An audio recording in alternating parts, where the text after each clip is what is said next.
I'm gonna call this town board meeting for August 12th, 2025 in session. Now let's take a roll call. Listen, Ms. Bouchard. Present. Mr. Goldman. present. Mr. Boggs. Present. Ms. Weatherby. Present. Ms. Olson is absent.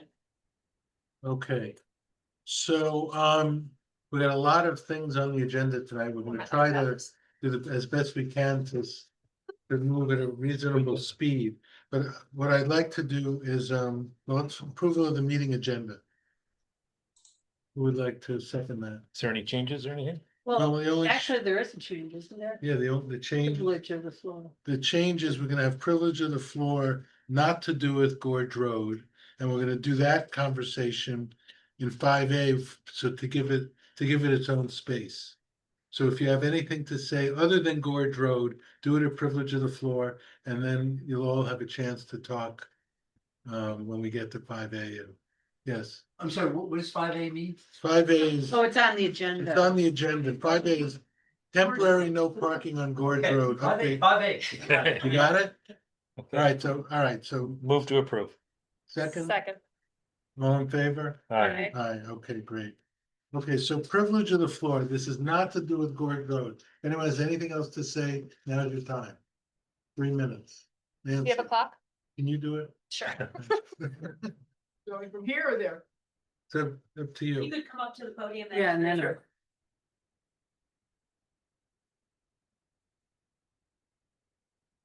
Thank you. I am Nancy Zaylor. I live with Judy Beringer at 3480 Agard Road, which is a property directly across from Mr. Doolittle's parcel, which we'll discuss later in the meeting.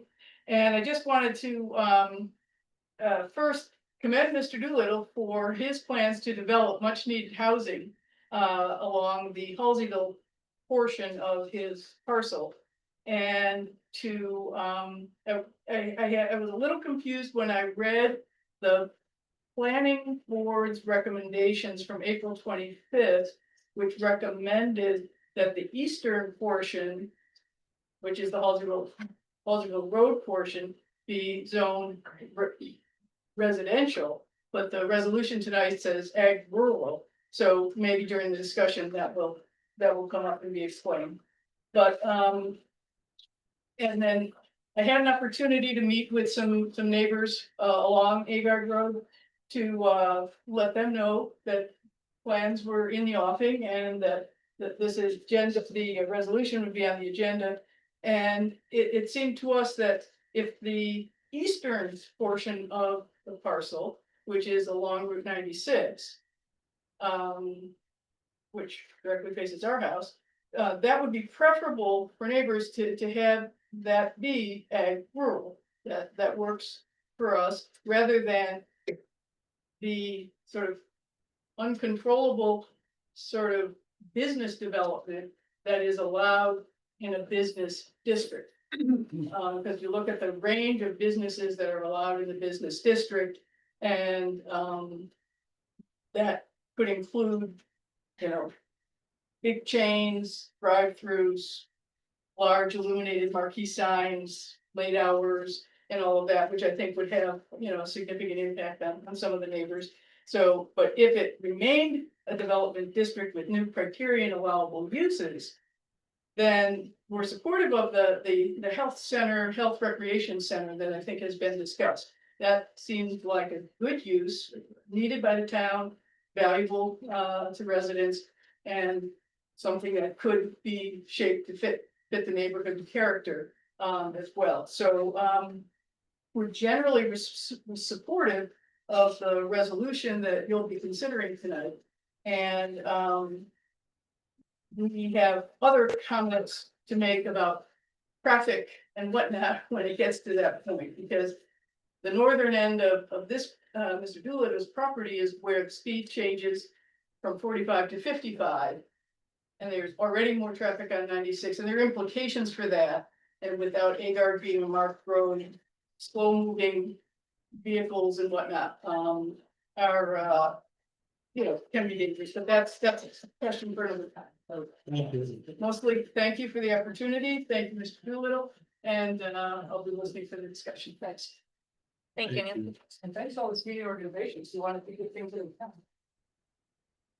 Okay, anyone else, privilege of the floor online? Okay, back here, anybody want to say anything else?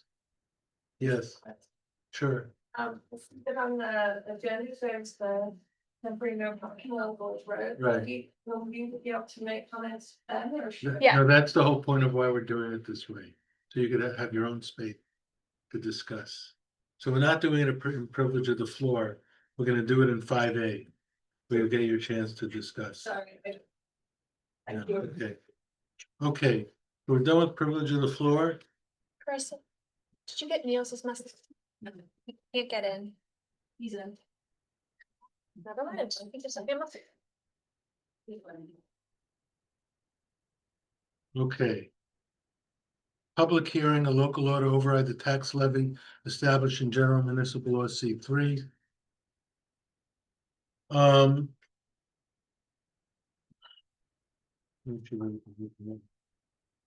You want the resolution? Yes. We could read it. Okay. So, the reason we're doing this, and we did it last year as well, is because we actually haven't put the budget together yet, so we don't know what the tax cap is gonna be. So we do this in order to give us some leeway, not that we plan to use it, but if something came up where we needed to, we wouldn't be hamstrung by not having the local law in place. Okay. And Rich, have we ever used Let's- it? Used it last year. We used it Last last year. year for a For little kind of bit, my Just on- tenure. first time, yeah, because it was such a crunch. We needed to, Well, there are certain expenses that we don't have any control over, like contributions to pension and right, health insurance. That was a big one last year. and health insurance is going up Up to like 18% again. Then a EMS. ridiculous amount. So we have to give ourselves that flexibility, which is why we're doing it. So, Open the public hearing.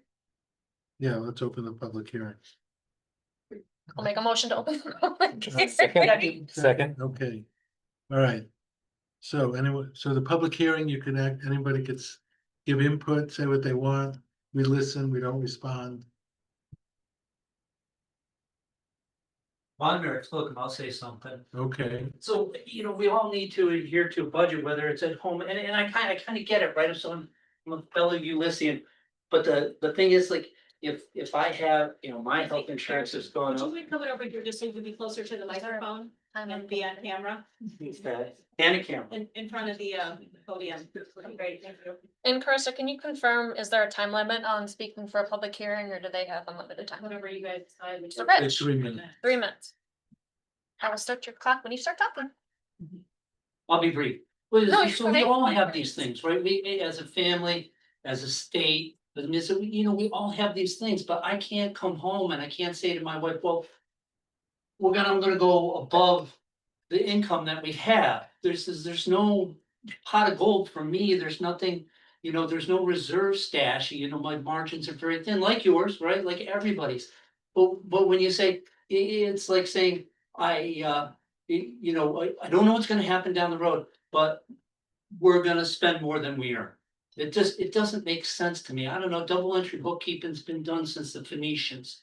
So, we need a balanced budget. I won't whip a dead mule here, but I really, it's difficult for me. My family's been in Tompkins County for 4 generations. It's difficult for me to stay here, really. The last thing I'll say, and I'm doing about half the time, is that, my wife's from Long Island, she likes to go to the beach for a week. Last year, we couldn't afford to go for a whole week.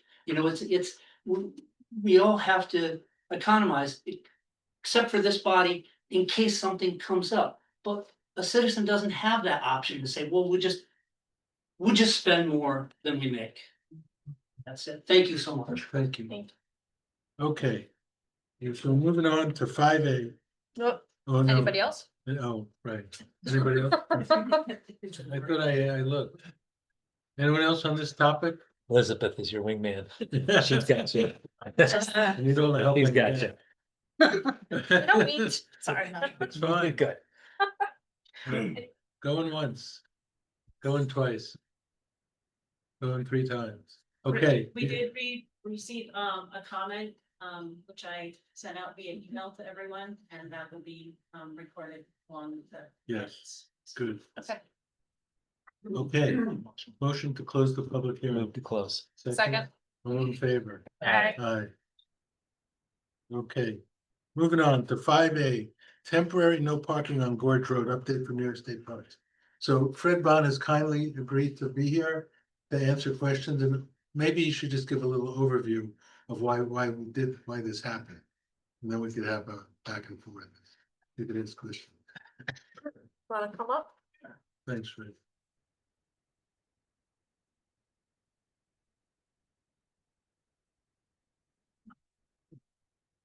So good evening, everybody. My name is Fred Bond. I'm your regional director for the Finger Lake State Park System. Been in this role since 2013. My first job as a kid was working as a lifeguard at Taganek. I love Taganek. The recent addition to the park, the new restroom and parking lot for the Black Diamond Trail at the top of the park. The Black Diamond Trail is 8.4 miles long, connects town of Ulysses to the city of Ithaca, Cass Park, Alan Treman.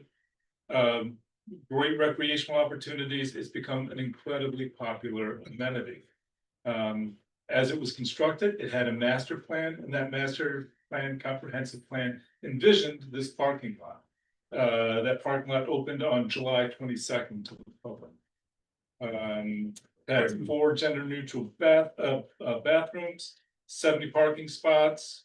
The cost of the building came in at just under $550,000.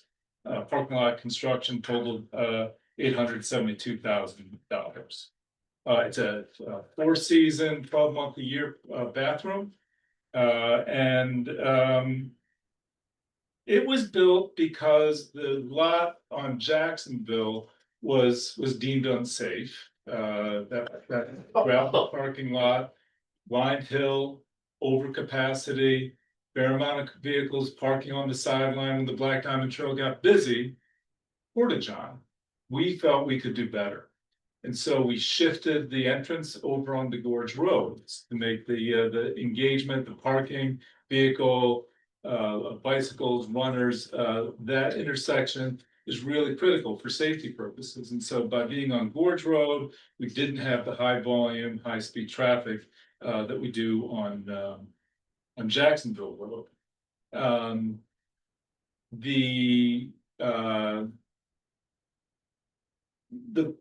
The idea of posting the temporary no parking signs, I believe, from my desk, that was another sign of great work between the town and state parks.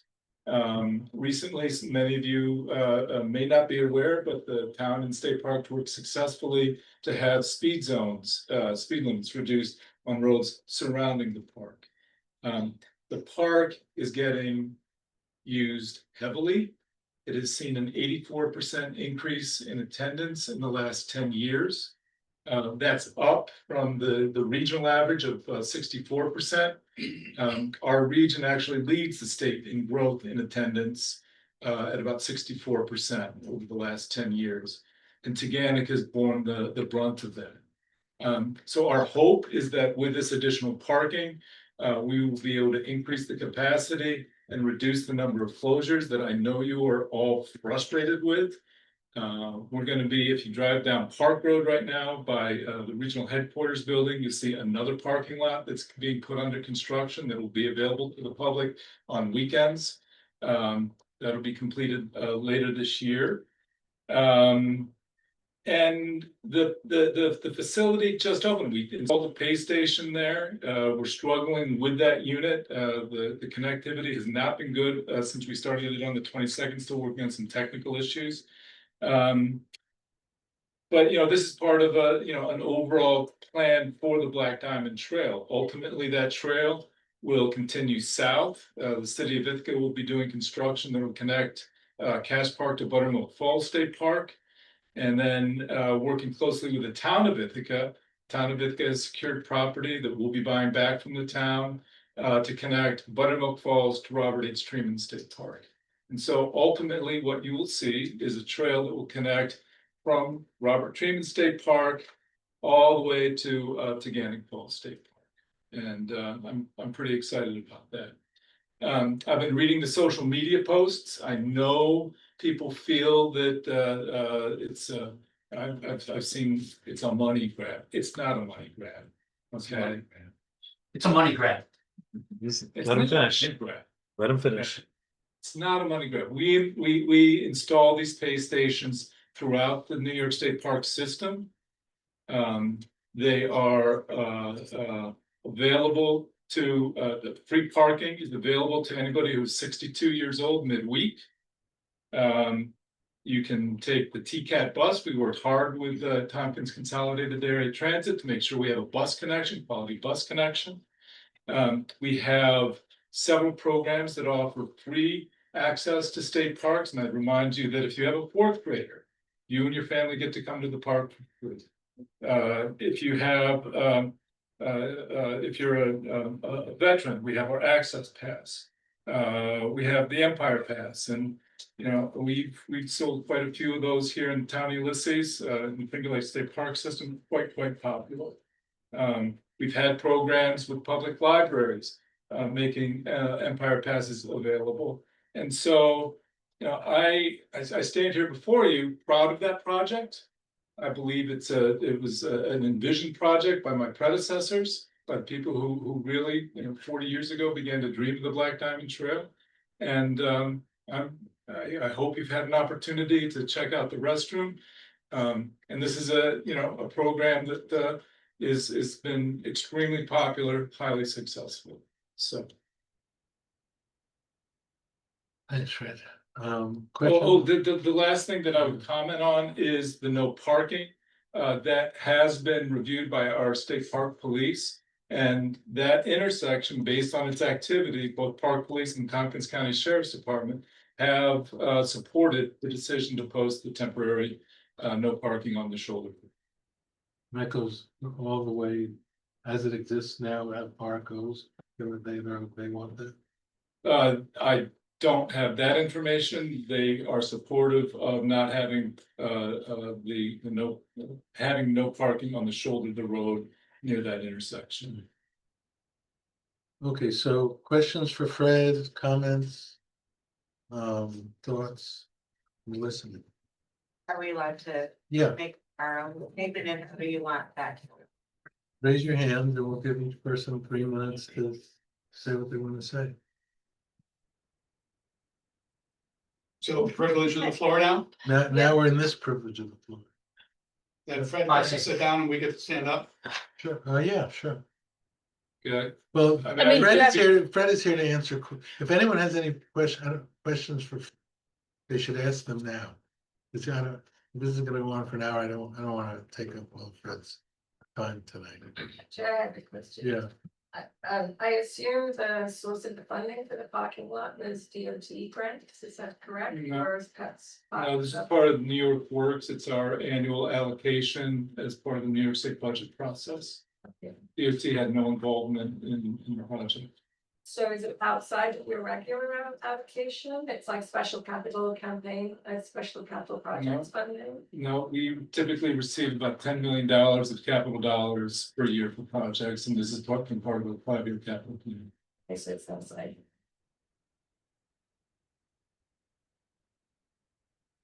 Yeah, Tom. yeah, Tom. How far down are those no parking signs going to go down toward heading east? The no parking signs, let's just understand The temporary no. who has responsibility, who doesn't have responsibility. State Park's responsibility ends at the entrance to the parking lot.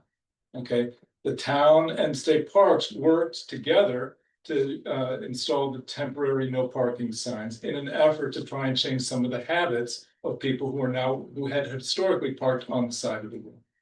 Okay.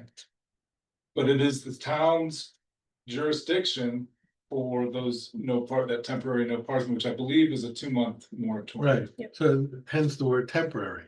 We're gonna try it out and see what happens. So this is part of the process. It goes down about half a mile from the intersection with Jacksonville. Yeah, that seems to me to be a little further than it needs to be. That's just my. Does that include the pull off, the two-car pull off right by the side of the trail? No, No? Okay. I saw cars parked So you there can still today. park there? As far as. That is the town's, Yep. that is the town. Yeah, as of now. That's currently on our land too, and we're fine with that. Right. Okay, any other questions for Fred? I got a statement, but. I was You, first that last. would be good one, let's, anybody out there? I don't think there's that many people out there. So the temporary parking, it is temporary. With the thought that there's 2 months on it, and that kind of coincides with the timing that we're expecting the speed reduction to come into play, right? So we've gotten approval from the DOT to reduce the speed limit on Gorge Road, which is right now 55. To go down to 35. And on Jacksonville, it's gonna get reduced. And Rice Hill, it's Road. gonna- This was great working together Yes. with the town. Yeah. Thank you. We needed this, given the volume of traffic in the park throughout. So Absolutely. would be safe to assume that if we keep temporary parking up for any portion of that road, it would likely coincide with the reduction of the speed limit, which will make it safer to be on that road. I know, I ran it this morning, I parked in the parking lot, before 9. And, I was just trying to think of like cars, and if cars are parking right on the trail, there's very little space for the runners or bikers, especially because runners, we can stop a little bit faster. But if there's bikers that are just going, if there's a car parked right here, if somebody's going 55 miles an hour down or up, you can't see the car and the car can't see the biker. Exactly. And I mean, that's not in my mind safe. And I don't mind maybe considering some other changes, but I want to make sure we're keeping sufficient clearance from that trail so there are no accidents. I know we've never had an accident before, I don't think. Maybe you can correct me. Well, we've had accidents on the old Jacksonville fender benders. And Okay, but I don't want to see one No. now either. So just my 2 cents.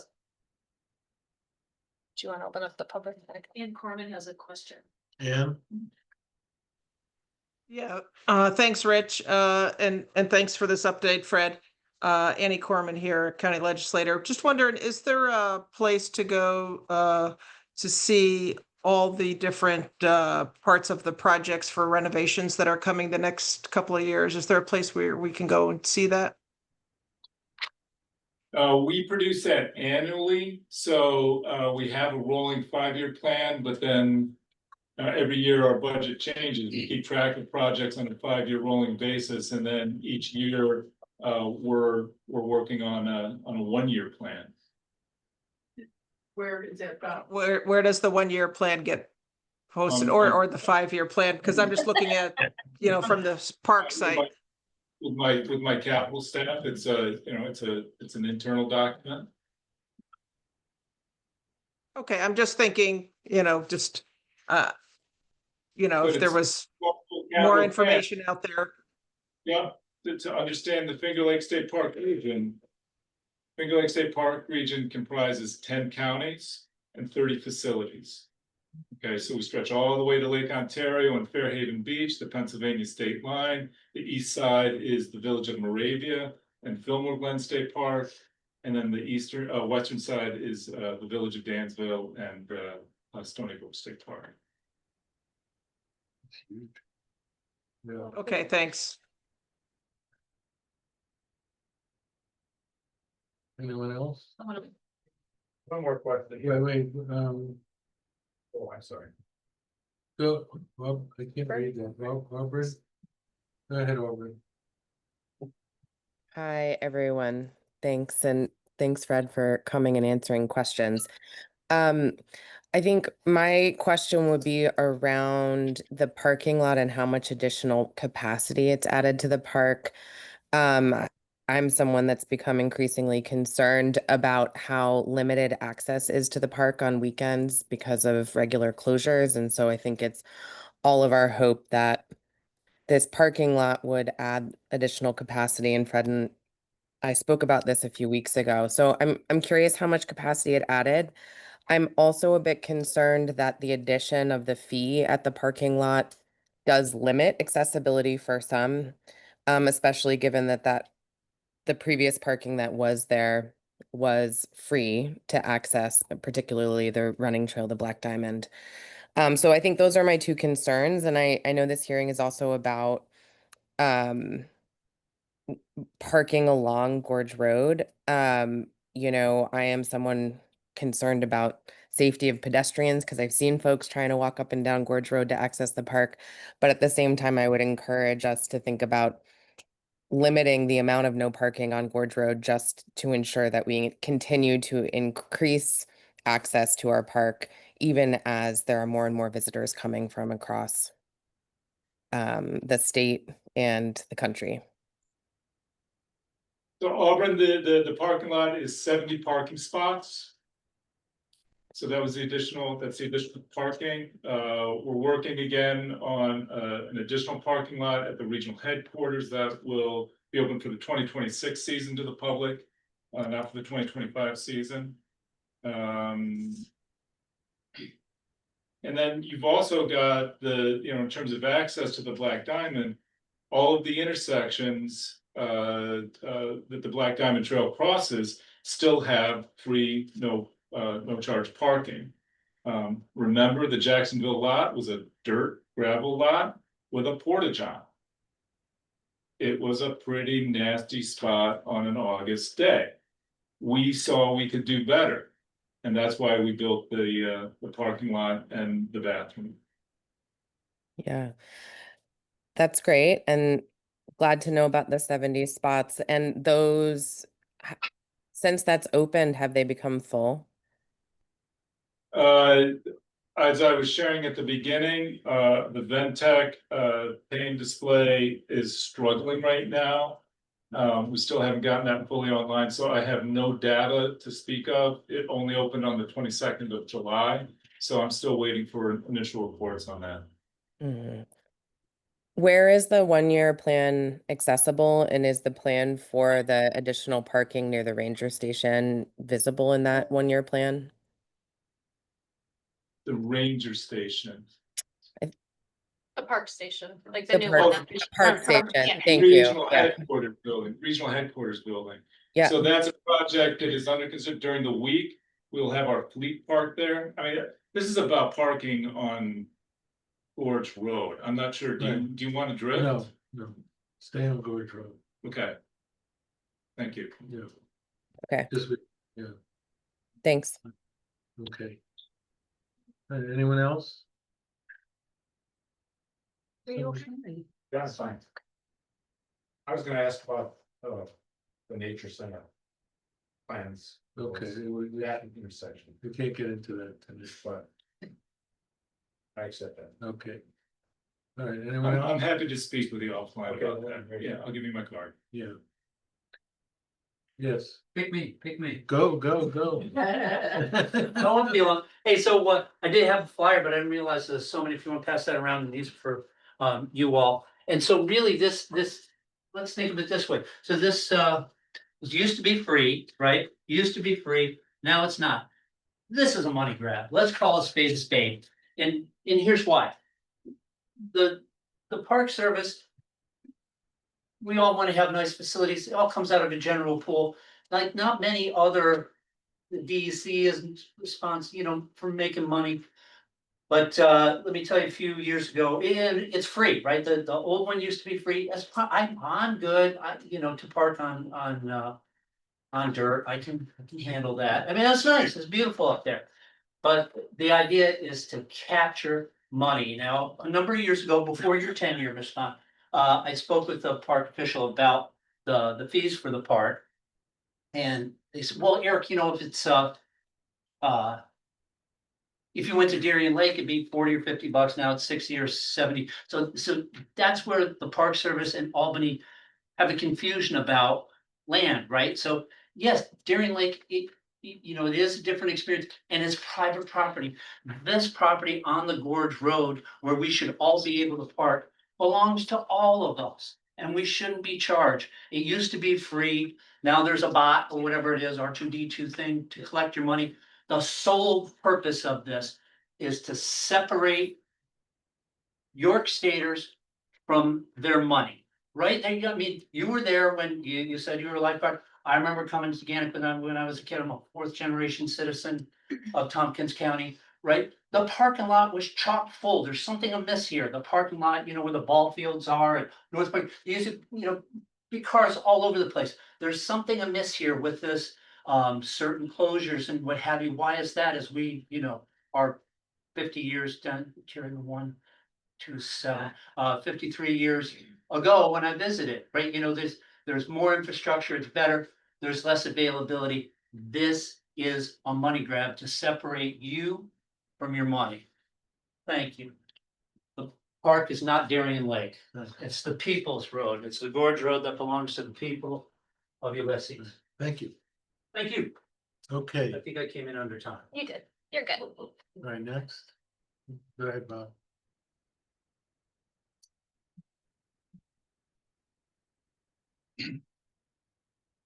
My name is Robert Thomas. I live on Gorge Road in the section where it's marked no parking.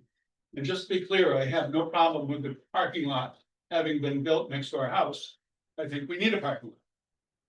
But at the request of New York State Parks, Gorge Road has been posted by the town of Ulysses, no parking on both sides of the road from the corner of Jacksonville Road all the way to the boundary between the Stover and Thomas properties, a distance of nearly a half a mile.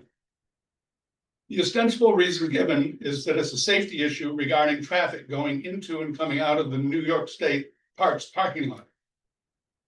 This is obviously not true, as a far less extensive area of no parking near the parking lot entrance would suffice for that purpose. The real purpose, as I'm sure you know, is to force vehicles to park for a $10 fee in the new parking lot. I don't believe it's the town's responsibility to comply with the park's extensive no parking preference. For most of the park marked area, there is absolutely no reason for posting, except of course for the reason mentioned above, as the shoulder of Gorge Road is wide and flat, perfectly adequate for safe parking, just like most of the other town roads in the portion of Gorge Road beyond the posted area. We frequently have gatherings of 50 or more people at our home, which requires parking along Gorge Road in the area now posted no parking. Shall we henceforth require our guests to pay $10 to park in the new lot? The town council's responsibility is to serve the citizens of the town, not to kneel to the park's desire to collect parking fees. The whole issue would not even exist if the parking lot were free, as it should be. At the rate of $10, the park becomes inaccessible for low-income residents. Besides, most of the potential users of that lot are there to use the Black Diamond Trail, not to visit the park. I respectfully request that the no parking signs be removed, except for the area directly across from the parking lot entrance. Thank you. Thank you. Goes on, Mr. Thomas.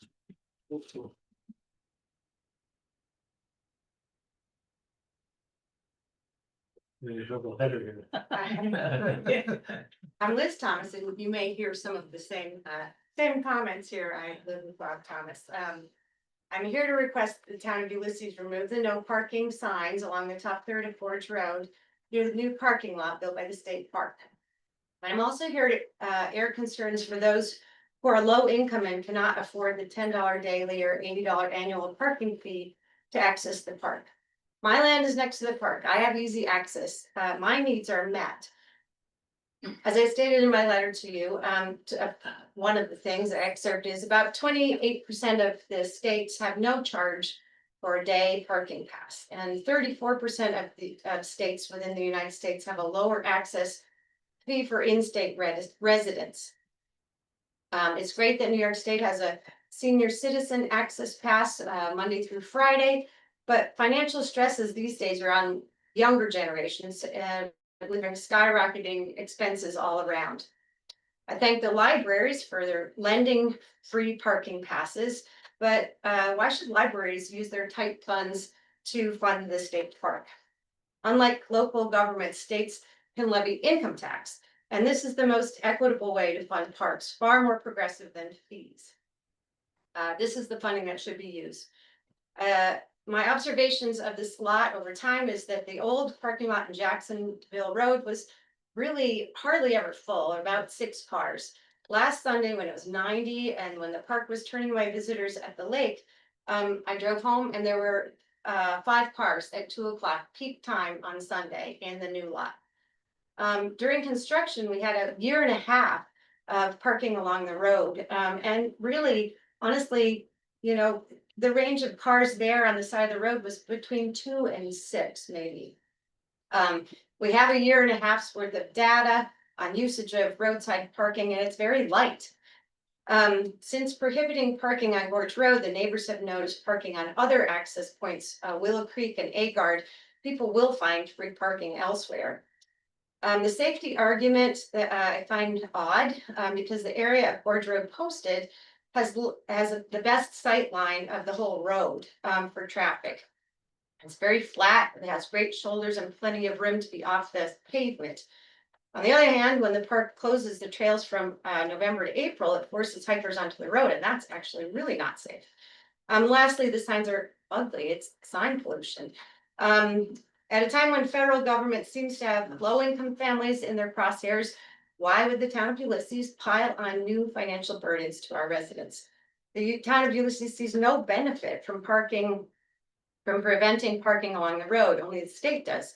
And I don't feel like it's your job to feed the funds to the state. In fact, the town of Ulysses will instead endure anger of its residents for not being our advocates.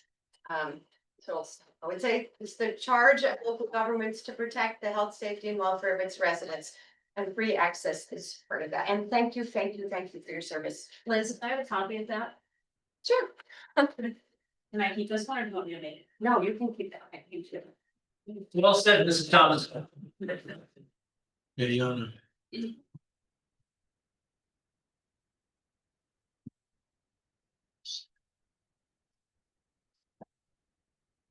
So my name's Yana Hexter, and I am actually one of the closest houses to the new parking lot.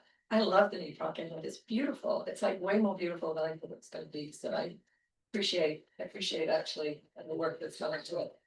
And so I have kind of a bit of a unique perspective because I can walk across the road and see how much that's being used, and also seeing all happen. I was the person who instigated asking for the lowering the speed signs all around the park. And I can share a couple of things. One is the new parking lot actually isn't being used much at all. I see 2 cars possibly in the daytime. And I took some photographs actually on Sunday. I just walked over there, drove over there, and you can see this is like Sunday afternoon at 2:40, and there's 4 cars there. And it was packed. They actually had the North Point was closed. Gorge lot had been full. They just reopened, same with the main. So there's definitely a need to get people to move to park up there, but it's not like it's got 70 cars parked there and people are overflowing onto the side of the road. I also took some pictures, just in case you don't know it as well as I do, of seeing there are very wide flat verges, and when during the construction phase, all of the construction vans were parked there, big trucks parked there completely off the road, so it doesn't create a problem. So anyway, I bought these for you guys, and the same, there's a picture of Jacksonville Road. There's not a bunch of cars parked there. One of the things that I would like the board to know, and I've spoken to Scott Stewart about this, it has created a problem of closing the dirt parking lot, because I live on Jacksonville Road.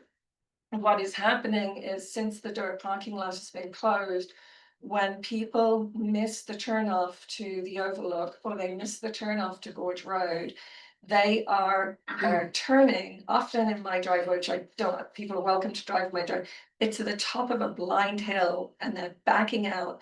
I saw someone a few weeks ago and do a 3-point turn, or do you call it K-turns in this country, right on the hill. Well, like, I was looking at the person thinking, oh my God, please. And then another time I saw someone miss Gorge Road coming towards Trumansburg, and they just hit the reverse, and they just reversed back down Jacksonville Road till they got to Gorge Road again and turned. So there's a real need for signage to have people turn. And to make it safer, because I think if there is danger, that is, I see on a busy weekend, at least once an hour, someone turns around in my driveway, probably 2, sometimes 3 times an hour to turn around. It's happening all the time. And I've spoken to Scott Stewart about it, about if we can put up some signs. Someone's gonna get hurt, absolutely, someone's gonna get hurt. They're way more than somebody parking on the side of Gorge Road. So I had these, and then is my timer? Yeah, That that's thing, fine. there you go. If you have a So great. statement to finish, you can. Right, so, but I just, I'm an immigrant and I truly appreciate this country's natural resources, which we don't have in the UK, which is public lands. And I really want everyone to have access to them, not just people who've got $80 or $10 per car, so. Who's on the second? Jason. Thanks, Rick. Yeah, if I may, we are putting up signs to direct people into this part. Yeah. So I'm working, Scott's pointed it out, we're on it, we'll get them up in the next week. Expecting to them. Yes. Anyone else? Next. Comments, questions?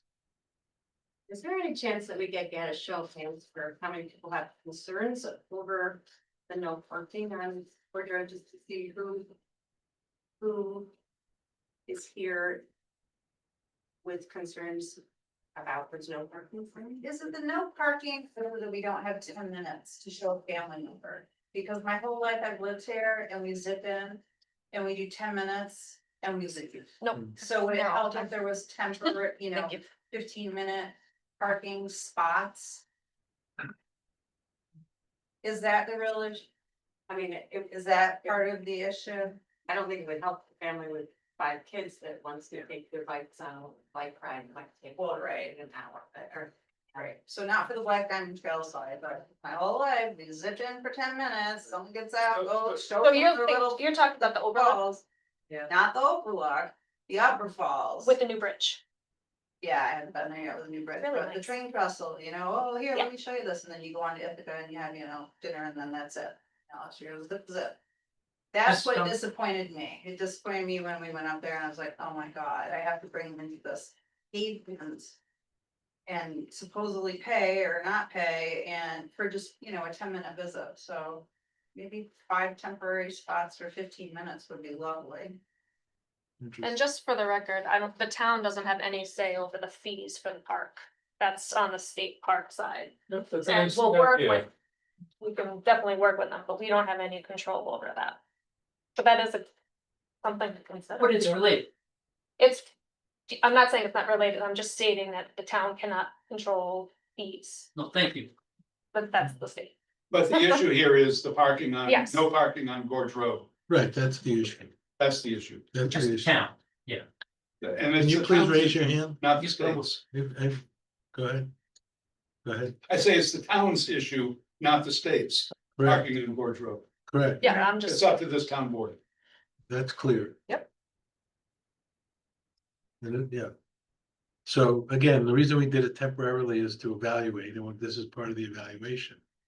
I mean, we could take a show, I know we got many emails about this, we don't really have to have a show of hands, but. Yeah, Yana, I mentioned it in the evaluation, there isn't an issue right now, so maybe revisit it next year or 2 years from now. And then see if it's an issue, if it's like, because right now I can guarantee you it is not an issue, because I Yeah. see it every day. understood. Right. Yeah, Roxanne. Roxanne Marino, I live on, Reynolds Road, but I use that trail in that park all the time. I also have a no fire cast, but I wanted to speak to agreeing that doing something much, smaller right near the entrance. And I'm also wondering, because that is incredible pollution of signs. The town has like zoning that controls sign pollution and it looks awful. I couldn't believe it when I saw it. And this is like one of our almost view sheds on the way down. So for that, unless it's incredibly necessary, that is really kind of awful and it makes the town seem very unwelcoming. But another thing is like, I'm wondering how the data is going to be collected. So that you're gonna know, other than the neighbors taking pictures, whether or not it's used, how heavily it's used, how dangerous. Maybe you could put a camera up there and, a traffic cam that sees what's happening. Maybe a flashing light, which I've seen in tons of other bike paths in other areas or walking bike paths that's solar powered or something that just makes people alert that this is a crossing, pedestrian bike crossing can help improve the awareness and the safety there. That's small. It's not something that's gonna be going all night, but I just think that there might be other ways and there should be a better defined way to collect the data. Before this is very extreme and very unwelcoming and really ugly. Yeah. Go ahead. You're gonna say something? Me? Yeah. Well, I was thinking, I walk on Gorge Road every day. And I've never seen any problems with parking or, traffic as far as between the Black Diamond Trail and Forest Park. I think when people park near the Black Diamond Trail, they're pretty conscious about not getting too close to it. And there's plenty of room, so there's no need to really pile on next to each other. I think it's perfectly safe the way it is. And I don't see the need to restrict parking, except maybe right across from the entrance to the new parking. So there is some view that a little no parking right across from this, the parking now is okay, would be okay. Are you, Bob, you're okay with that? Yeah, I would be fine with that. That actually makes sense. Right across, directly across from the entrance. To make that clear of view sites or view lines and traffic coming in and out, that would be great. But the rest of that is ridiculous. It's already at the entrance of the park, there are great big 12 by 12 beams that prevent parking all along that side of the north side of the road. So the south side of the road, there's still a really wide area, and I don't That's really true. think that needs to be. You probably don't even need them there. It's very wide and it's very flat. There's not a ditch there or anything, so I don't really see the reason for any no parking signs, honestly. Rich, Ann Corman has a comment. Yeah. Thanks for letting me comment. So I wanted to circle back to the question that I asked before, and I'm just going to urge, the park to think about being more transparent. I know for the county dealing with many different issues, we try and be as transparent as possible. This issue, what I'm hearing from a lot of folks in the community, with this new parking lot, is that they didn't know what was going to happen. I didn't know really what was happening. And so I have trouble responding to people. So I think, to be saying that there's internal documents about what's going to happen next, I think what is causing some, people spoke about a lot of valid issues here today, but I think some of the issues that I'm hearing is also to do with not knowing what was going to happen. So if you could please consider filling us in what's going to be happening in the next year to 5 years, so people aren't caught off guard, and we can plan for that and comment, because I think there's been some really useful comments here today. Thank you. Thanks, Ann, that was good. Yeah, Nancy. Yeah, just, Nancy Taylor, a thought that when Smith Woods was enclosed with a fence and they put the opening on the corner of, what is it? Cemetery. Cemetery and Falls Falls Road. The town did put a sign, something like 20 or 50 feet from the corner, asking people to no parking from here to the corner for visual safety at the intersection and for passenger or, pedestrians to walk in and out safely. And so, that as a town road, you have an option, because I think combining, Roxanne's idea with more of an alert that there is pedestrian and bike crossing and putting a no park, people can park along, allow parking on that south shoulder, but maybe put a sign safe enough so that bikers, hikers and cars can see what that intersection or what that crossing would be like on the Black Diamond Trail. And then don't park right up to it, you know, so you could do that with one town sign that restricts it beyond that point Yeah. and allows it. You know, Like no or parking Jacksonville Road. between these signs or something. Yeah, I mean, you'd allow it from Jacksonville Road up to that, you know, no parking from here. And then, yeah, on the other side, I guess it could begin, yeah, so basically, yes. So there'd probably need to be a sign. Perhaps just. Yeah, I'm not sure whether the two parking, you know, 2-spot parking, which I'm guessing is part of the Thomas Land, which I thank you for. Yeah, I don't know whether it needs to be beyond that or not, but at least from Jacksonville Road to the approach of Black Diamond Trail. To be able to put something that keeps a visual safety barrier, Yeah, but allow the parking behind it. Just stop it yeah, right up to the trail, because Liz's Yeah. point earlier was, yeah, if you're parked right up against the trail, it is hard sometimes to see people coming and go across the trail.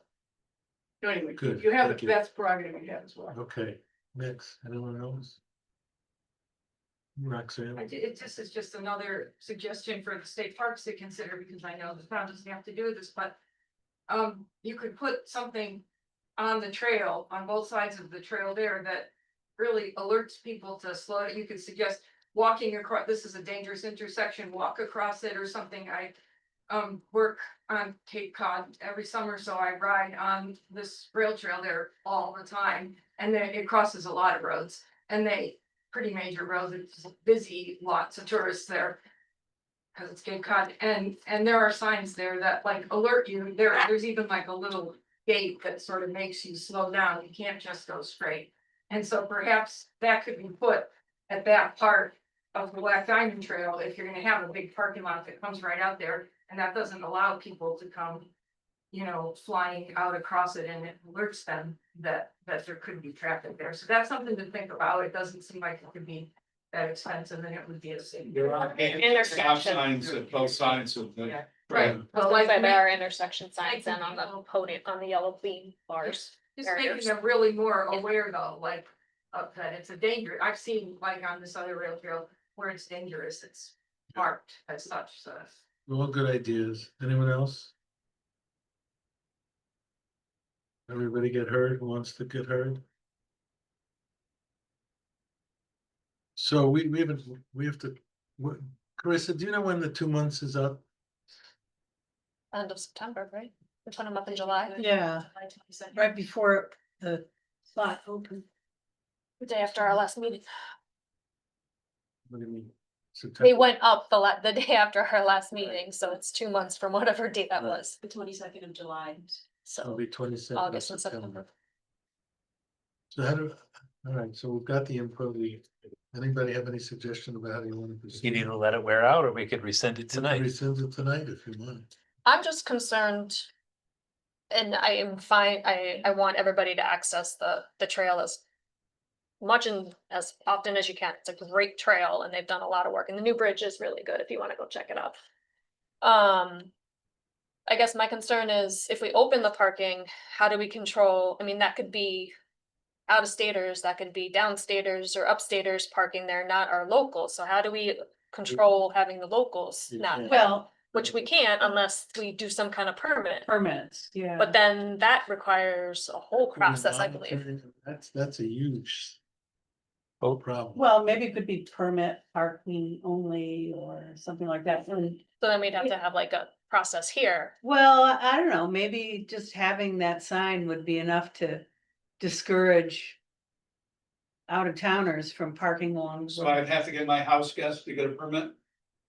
No, that doesn't No. make sense. Yana, Well, Wait a your, minute. no parking signs are not near your property. Yeah, they totally are, they are. on both sides Right of in the front road, of your house, it's not. right in front of my house. We I was just there yesterday. on, No, I know that on the other side. Just saying in front of your house. My partner just said to me, he said a few days ago, you know, if I was going to visit a national park or state park elsewhere. Then absolutely, as a tourist, I expect to park in the parking lot and pay. And I think I think we can assume that people who are coming from a distance have never been here, have no idea, they see the parking lot they'll pull in. And they're happy to do that, and I think it will probably just be utilized more by local people. And especially during the week, you know, they just kind of know they can park there. Well, and if it becomes a problem, we could address it when it becomes a problem. Right.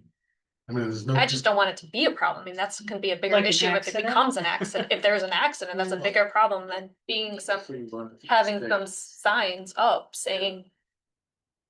Don't park. From, because I'm there all the time, it is interesting, there's kind of like the 6 o'clock group that's there, it's always the same cars, and then it's the 7 o'clock group that's there, and that's always the same cars, and then, you know, there's the noon group that's there. I mean, I really do think they're locals, and I mean, if a couple people who are not local park there, I mean, there's not very much parking, that full year and a half, there was not that much parking on the side of the road. There was quite a bit during COVID, that was the most I ever saw. But even that, there might have been like 10 or 12 cars there. It's just not, there's just not a lot of cars. So we do have that data from the last year and a half when they've been building that parking lot. And the interesting part is too, that during that time, their trail was closed. There were a lot of people walking in front of our house there and sort of accessing the park in a different way, but it's just pretty light traffic unless there's some kind of event. So I guess I encourage you to like observe it. And if we can help you observe it by taking pictures every day or something like that, we'd be happy to do it. But you could observe it first before taking action. And then if you have trouble, then it totally makes sense to take action if there is trouble. But I don't think there is trouble right now. We've seen no trouble. The trail cam. What? The trail cam. Right. What do you think? I'm a little hesitant because. I'm for rescinding it. What? I'm for rescinding it. We've got the Thomases, we've got Jane, we've got Fred that can observe it Right. for us, right? Their eyes there every day. And like you say, if there's a problem, then they could bring it to us. I would, the reason I instigated the petition about lowering the speed limits, but also making it safer to the crossroads of Black Diamond is because I care about, you know, when our canteen kids who use it, and young drivers who are probably the ones that are gonna go flying through. And so, you know, yeah, I'll bring it to you. If I think that it's dangerous, I'd be the first person to do that because I already have been the first person to bring this up. And this was a temporary order. We can rescind it early. Or we could let it expire. Or we have some options. I'm okay with rescinding it, and then if there's an, or, I don't, go ahead. no, you can go finish. I mean, and if we add a little no parking right across the street, maybe that would satisfy some of the people who are thinking about safety and use. Well, we need the votes. And we're gonna do that. I'm not gonna put up for a vote if we don't have the votes. And the supervisor's not here. Not the. Well, we can put it up for a vote. If it's a tie, then it expires in September. I'm not against removing some of the signs. There is a good shoulder. I know there's some concerns with winter maintenance, but we can deal with that as the time comes with Scott, who I know wasn't able to be here tonight, but wanted to. Did you? I do not, yeah, I want signs around the Black Diamond Trail until the speed limit is reduced to 35. I don't want to have any concerns. That's not changed though, right? What? Nothing's changed with the Black Diamond Trail crossing. Not yet. No, nothing's, but The I don't speed want, limit's the gonna go speed limit down. hasn't changed Right. yet. So I don't want where the 55, until it's reduced to 35, I would like signs on either side of the Black Diamond Trail to ensure that there's no parking blocking views of people crossing, either from pedestrians and bikers or from cars coming in and not seeing walkers who aren't paying attention. Immediately on others. Immediately Yeah, on either yeah, side, not- and not including the 2 parking spot, that that I'm fine with. I saw people using it today. So thank you. Somebody call up Scott's initial email. I can't quite get it. The one from today. No, not the one where he said he wasn't gonna be here. The one he sent yesterday. Was it yesterday or this morning? It's this morning. Cause he wanted to be here. I think we should, as the highway superintendent, we should. The Yeah, one about I wanted to share my thoughts on parking. yeah. Yeah. Road. Here you go, Rich. Oh, you got it, great. That's easier to read than my phone. Oh, that's Wow, be bad. careful. There you go. Thank you. And we can see how it plays off if the signs come. All right. I don't want to support out of towners, but I want to support town people for using the park. You wanna read it? No. All right, so Not this is my from- phone, I'll this read it is out from there. Scott Stewart, our highway superintendent. Well, I wanted to share my thoughts on the parking on Gorge Road. I absolutely agree with the state police and the sheriff that parking along Gorge Road near the entrance to the parking lot is or can be a safety issue. That being said, I think we should consider letting residents of Ulysses park on the opposite side of the parking lot on Gorge Road. Below is my explanation. First off, I don't think having vehicles park on both sides of the road is being very safe. I would suggest putting permanent no parking signs on the side of the parking lot entrance. It will be difficult for drivers to see up and down the road pulling out of the parking lot onto Gorge Road. Plus, the wooden guide rails that the state park put up at the mouth of the entrance makes it difficult to see. So those two factors should warrant no parking on that side. Second, the shoulder on the opposite side of the parking lot has plenty of room for vehicles to park, and the terrain is flat with enough room for vehicles to be completely off the road. You'll have to add material along the shoulder to strengthen the shoulder. Can be done as early as this week, and that could allow parking. My concern would be winter maintenance. I would suggest not letting people park there during the winter months. Otherwise, I do believe letting people park there would not hinder traffic or be an issue for vehicles turning in and out of the lot. There would still be some no parking along the side for the stop sign at the intersection of Gorge and Jacksonville on the trailhead. I would also suggest to Fred, who was on this email thread, to add something, you're doing that already, right, Fred? To add signage to Jacksonville Road regarding where the parking lot is. Right now, there's no sign indicating where the parking is. So here are some suggestions. Caitlin had a great idea with going to permitted parking. Town residents could get a sticker, plaque, or something that indicates they are Ulysses residents. I would suggest they fill out an application, receive a permit free. Or let people park there during certain hours, or just let people park there, period. I suggest that would be a board decision, but I would lean toward the permit suggestion if I had a vote.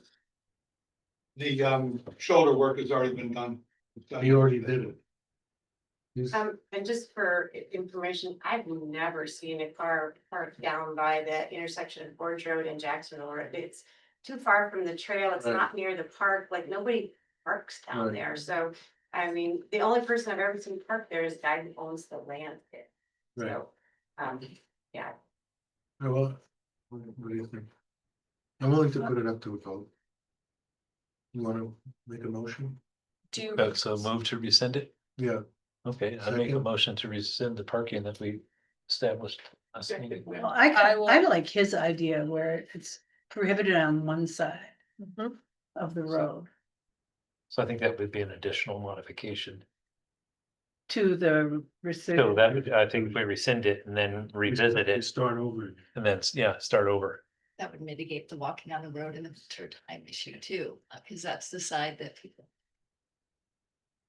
Yeah, because there's a lot, a lot of good ideas, but it's Yeah. a little too complicated for tonight. Yeah. But I'm in favor of rescinding it so people can enjoy and not have to pay. And then we'll revisit it with all the ideas we just generated with Scott, with Parks, and see where. And make it, tweak it. Can we leave a few signs up Yeah, the ones Around- right across from the. around the parking. trailhead? Yeah, and the parking lot side, Yeah, On the parking lot side, but the trailhead trailhead. for the Black Is Diamond open Trail, for when you go park. south, is on where the parking we're gonna open up to. That's where I'm concerned. Where we could just have one or two. Yeah, I don't Right think that there. where the parking lot comes out is not a safety issue, I don't Yeah. think. I No, think when- what you're talking about is. right by the trailhead. Yeah. Where the trail crosses. Gorge Road. Exactly. They just restriped it, but I saw you after last. So are you just talking about like a couple of car lengths on Yeah. that? Yeah. Okay, Yeah. all right, thank you, I'm just Yep, just to make sure there's a clear line of sight between drivers and people crossing. Especially until it goes down to 35, then I'll have a little less concern, but right now with 55, people can fly. And I don't know why people never park on the side of the parking where the parking lot is. It just, nobody ever parks there. I think that there's more of a ditch there, so there's not Yeah. really a good place. Yeah. I don't really think you need to, I don't think that needs to be posted no parking because It's an issue with with pylons and electricity that makes it hard to park, if I remember right. It's actually not a dependency, and the upside's great. All right, so we have a move to rescind, a second. Any more discussion? With an understanding that we're gonna take this up, we're the thinking is we're rescinding it. So for the summer, so people can, at the peak season, have a good experience. But are we But gonna keep? still, I want, yeah, I mean, this is also the peak. Yeah, I season would for agree using with that Liz. trail. All right, so how do we craft? Partial rescind. One side of the road we said. What? Only wants to allow parking on half Ford Road, not the whole. No, so there's, right here is the trailhead. This is the pedestrian walking sign. There's 2 signs right there. We leave those 2 signs up, I'm fine. Yeah, that's very reasonable. I think that's reasonable. It's a lot of sense. Okay, so you want. Okay, so With the exception of those two. Yes, friendly amendment friendly To leave the amendments 2 to signs? leave 2 signs up on what side of on the trail? the south side of Gorge Road Yours. along the trailhead, the trail crossing. Both sides of the trail? Nobody parks over here. Okay. Yeah, nobody parks on the north side. There literally is a ditch. Okay, where are those signs again? You wanna leave up? South side of Gorge Road. It's closest to the entrance or the crossing, the trail crossing of Gorge Road. So, Okay, Yeah. all right. but This that's one, down.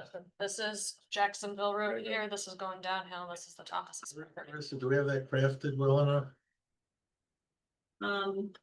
Yeah. You want to read it back? He'll go over with Scott, right? I will be there tomorrow morning running, so Okay. if he takes them down, I'll make sure Wait a minute. he knows. Marissa, go ahead, read. Motion to rescind the July 22nd Gorge Road parking resolution. And a friendly amendment to that to leave 2 signs up on the south side of Gorge Road, closest to the Black Diamond Trail entrance. Crossing. Good. That's good. All right, all in favor?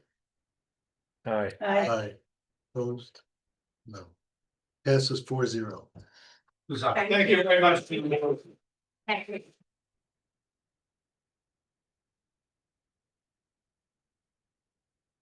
Yeah, thank you for coming. Okay. Thank you all for your input. Thank you. Okay. Next up, Chad, presentations from community groups. nope, we have Development District 3. All right. We're way up the top. Sorry. All right, we're 5B, Development District 3. All right, okay.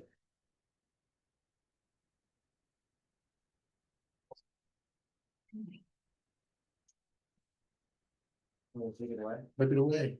So, we had a proposal on the table to originally amend the DD3 spot zoning for, 2 sides of the property, one along Halseyville, one along 96. After some feedback from legal and some timeline issues, the smoothest path forward to get the needed housing in the tiny Ulysses that we need is to allow the DD3 to stand for now on Route 96. That's not necessarily what the planning board wanted or what anyone wanted. All I've heard from everybody is that we want DD3 going forever, but for the time being, the best that we can do to move things forward is to amend the zoning on Halseyville to residential and allow DD3 to stand on 96 currently. There was in the revision of the materials, there was an omission where my team had tried to use the original document and black out. They left one word residential slash agriculture, it was supposed to be just residential, so. The proposal, and that was reflected on the map as well, the proposal is to. Rezone the Halseyville side of the property. Most of the Halseyville side of the property, there is a small jut on the map that we can, as can see. To residential or R1. So that we can then get some much needed housing there.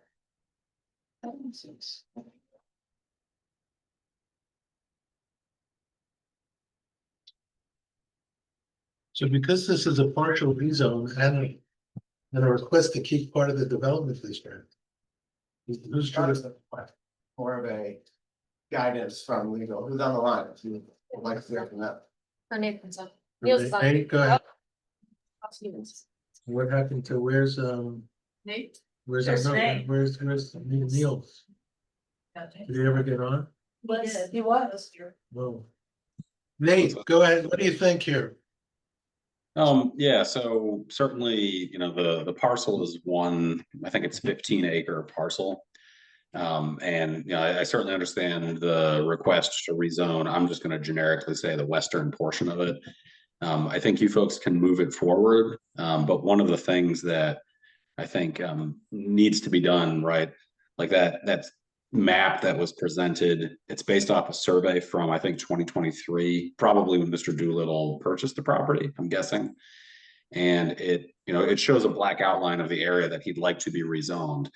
To really move it forward, to prepare a local law in the format that is enforceable, we would want a survey description, or if Mr. Doolittle subdivided the property into, at least 2 lots, the lot that he wants to be rezoned, the lot that he wants to stay, because then we can reference the tax map number, which should also be fine. But overall, conceptually, I don't have a problem with what he's proposing. Quick question, Nate, can he subdivide this as a parcel in the DD3 district, or does that cause issues with a subdivision? So the DD3 is very specific to what it entails and what's on the premise and so forth. Yeah, so the DD3, let me just pull up the existing development district description. So I don't see a reason why he could not subdivide it, because the development district regulations don't reference or discuss subdivision. And in this case, it allows a bar and restaurant, maintenance of a mobile home, maintenance of a second mobile home, but no other mobile homes.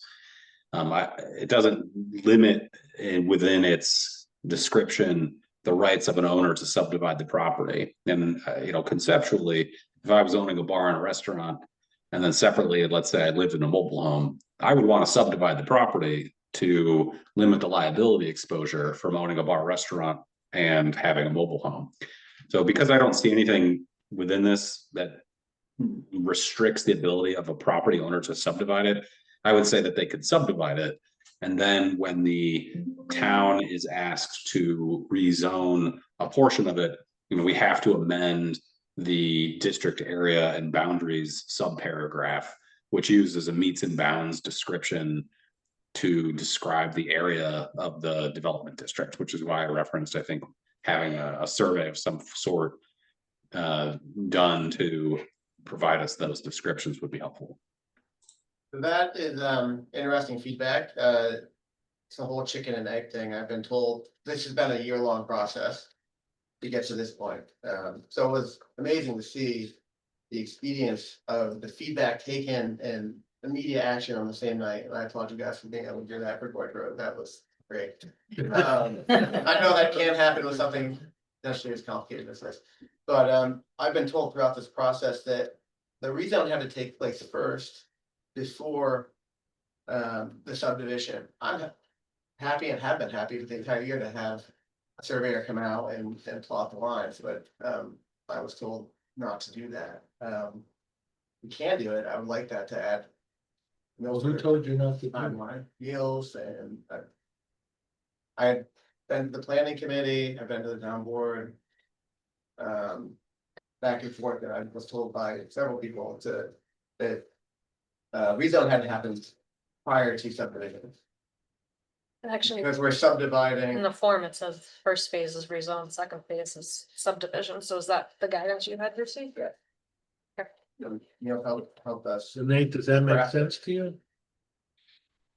You know, it's one of those things where I know this has been, I think, a topic of internal conversation about like what to do here. Because I believe this is the first time someone has come to the town in recent memory asking to really change the development districts that were in existence prior to, you know, I'm assuming the recodification of the code, right?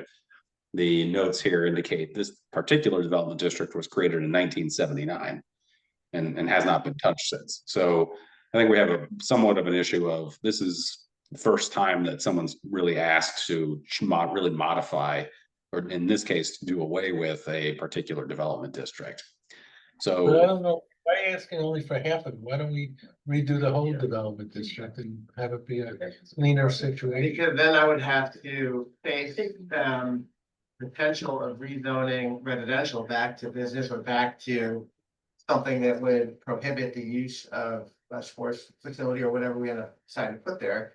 Currently, DD3 gives us a bar restaurant, and don't necessarily want to open a bar restaurant. And to your point about controlling what can go there, bar restaurants can be pretty seedy. So as it stands, there could be something developed there that you might not want in your neighborhood.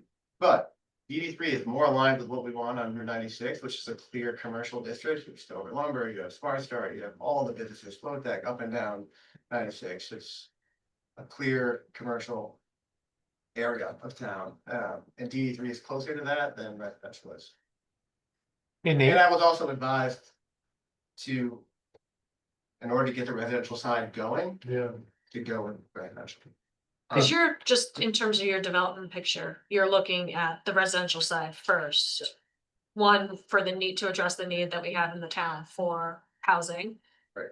But that's probably faster to develop, I would imagine. I mean, I than a could do sport some aspect of facility. it concurrently, which I would love to do in an ideal world, but as things have come to light, the fastest path to something happening is changing the western side to residential R1. Hey Nate, do you have the DD3 verbiage up? yeah.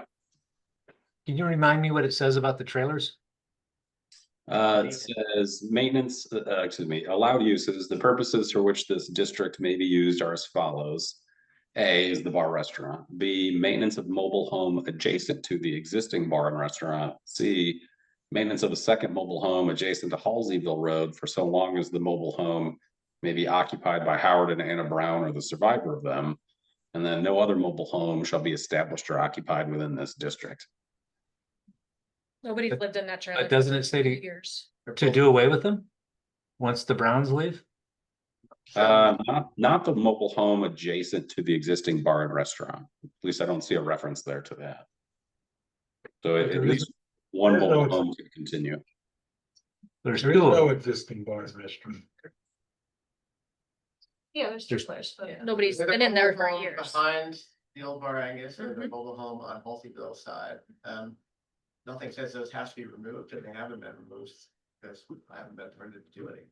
I do have a demolition permit, but I see no need to remove them until I can put something better there.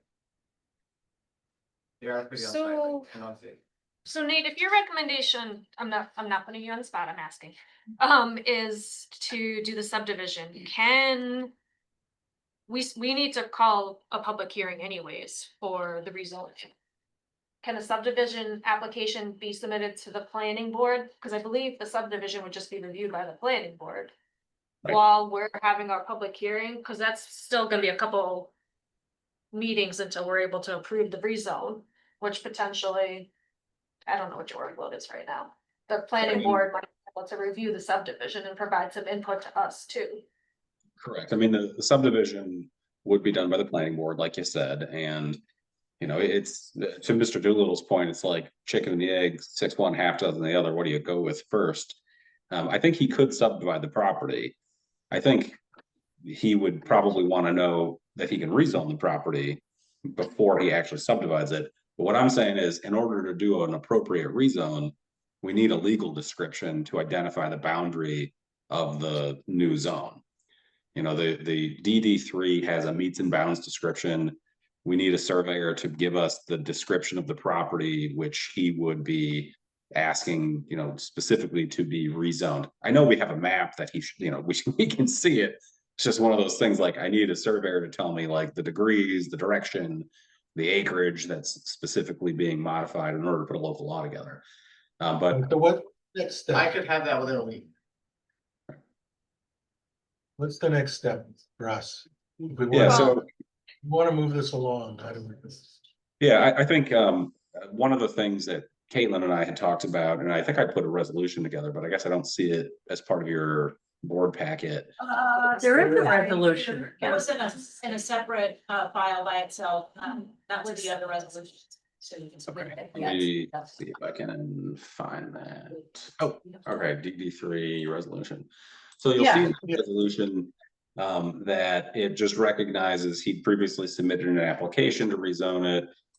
You know, we've gotten back the recommendation from the planning board. He's submitted an amended application. Shows a draft plan showing an intent to subdivide the western into 3 lots. We don't have the legal description. Anyway, getting down to it. The resolves are that you as the board authorized me to put together a local law to rezone this thing. And you know, after submission by the applicant, aka Mr. Doolittle, with an updated survey and legal description of the area to be rezoned. So, you know, Chad, if you can get that description like over pretty quickly, the local law itself is very straightforward. It just, you know, it won't take a lot to put together. And then the town would also do an escrow agreement with an initial amount of not less than $1,500 for reimbursement of professional legal expenses.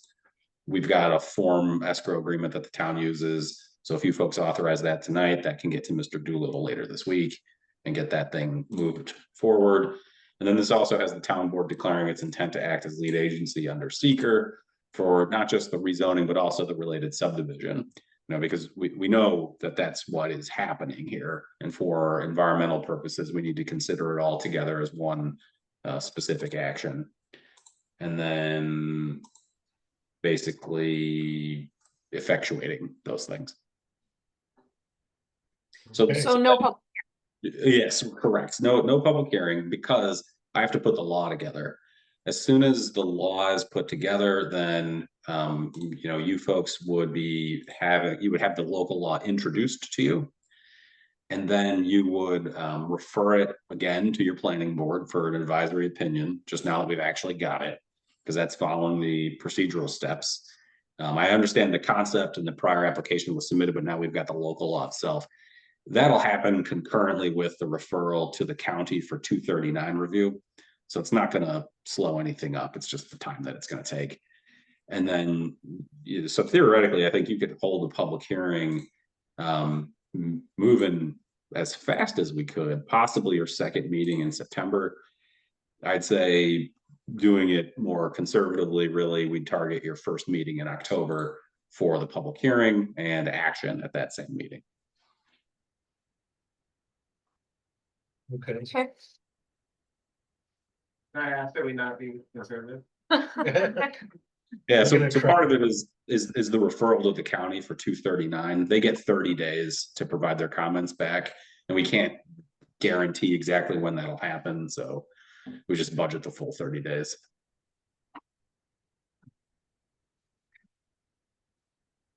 So so I understand from a process standpoint. Let's say that they do get it back in 30 days, and the second meeting in September is the public hearing. The first meeting then would be to set the public hearing. Is that how that would work? Correct. Yeah, the local law has to be introduced, you know, to the town board, and the town board has to then, after it's been introduced to them, schedule the public hearing on it.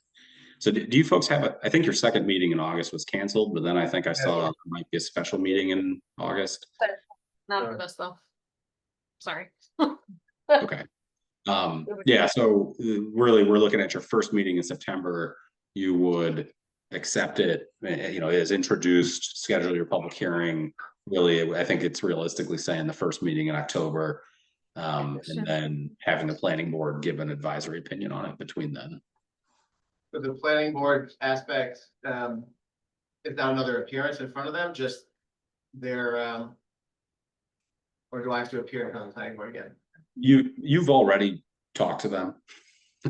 So I'm not sure if they really would need you to show up. I guess that's always up to you, whether you appear to explain it to them. You know, I can see them saying, well, we've already been presented this is just a formality, but it's a formality that needs to be observed. You know, the local laws like this have to be referred to the planning board. I guess my question is, that has to happen at one of their meetings, that can't just happen as like an email or? No, unfortunately, the planning board is a body, it's a governmental body. It can only take action at a public meeting. They're not allowed to take action by email. Okay, All right, yeah, any efficiency I can. we're working on it. No, I appreciate it. We're ready to vote on the resolution? Should we move it? Yeah, we can move it. Okay, I'll move the resolution. Are we gonna wait for the survey?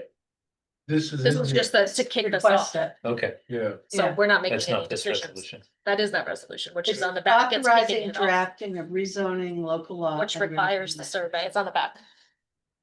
Yeah, it says it a couple times in there. Um, Okay, second. second, okay. I have, yes. Yeah. and I what, do have edits though. what Just number two quick edits. resolution? You have is it. this? I do. Okay, I'll do your edits and then I'll second. Okay, so we need some. I, Real full. All right. Okay, what are your edits? My one edit, you're you're requesting DD3 to residential, not ag.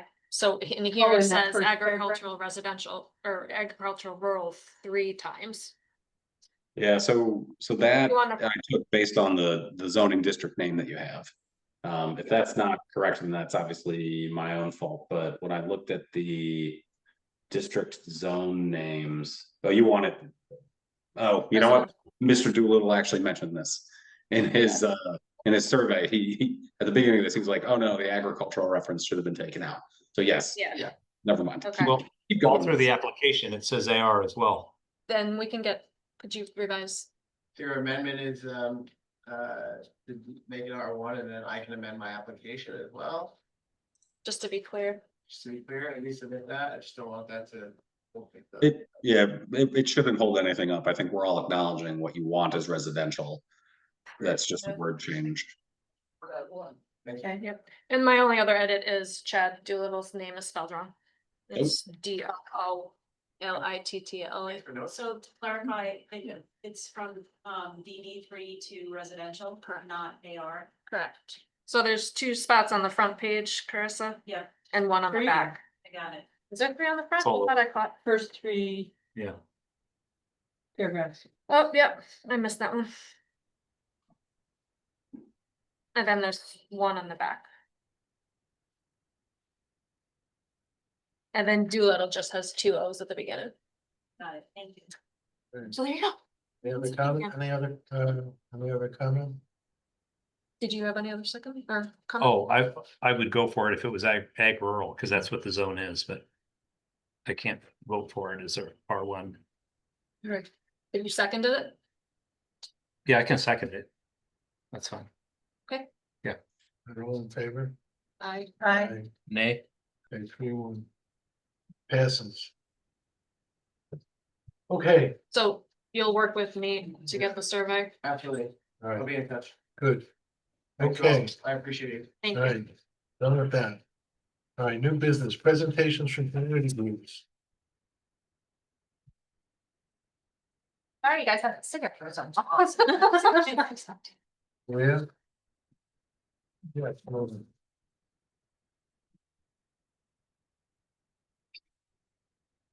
Good evening to everybody. I'm Maria Johnson, and I'm the founder and executive director of Hammerstone School. Our mission is empowering women and gender minorities through trades education, craft trades education.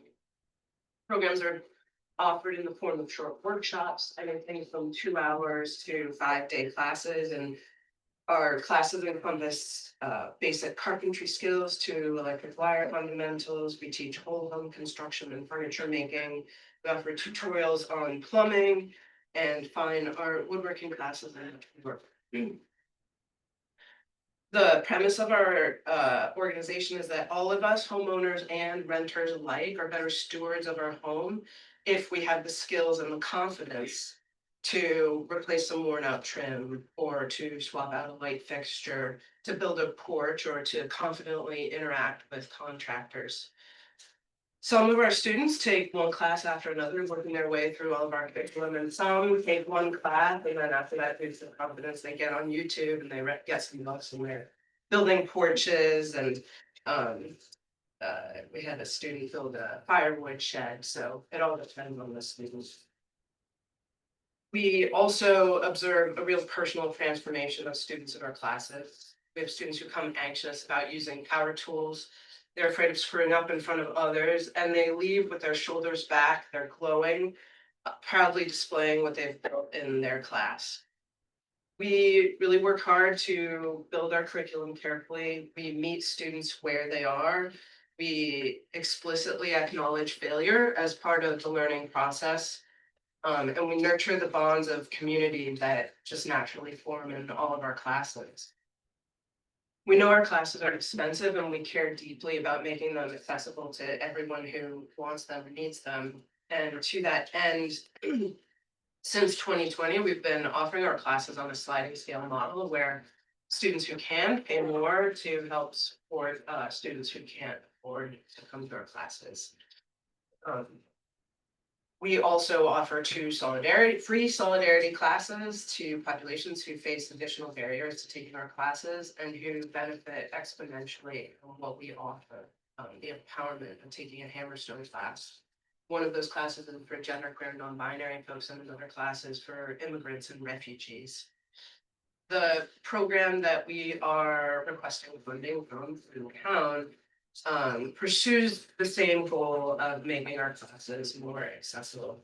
We would love to, with your support, offer a series of scholarships to our summer class in 2026. We would like to be able to offer multiple classes, hopefully 8 classes with a 75% scholarship. So students would only have to pay 25% of the cost of a class.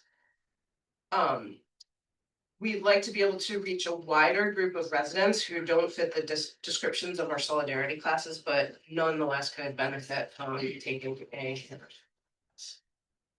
We believe our workshops impact the self-image and self-sufficiency of our students, and that this has a ripple effect in our community. Kids see their moms start tackling home improvement projects and they join in. Neighbors help each other out with emergency repairs. And we build a community of people to reach out to for support, for encouragement, and for kudos every time we have a project to tackle or finish tackling a project. I appreciate the opportunity to present to you all, and we'd appreciate any support that you can offer. Thank you. Thank you. Thanks.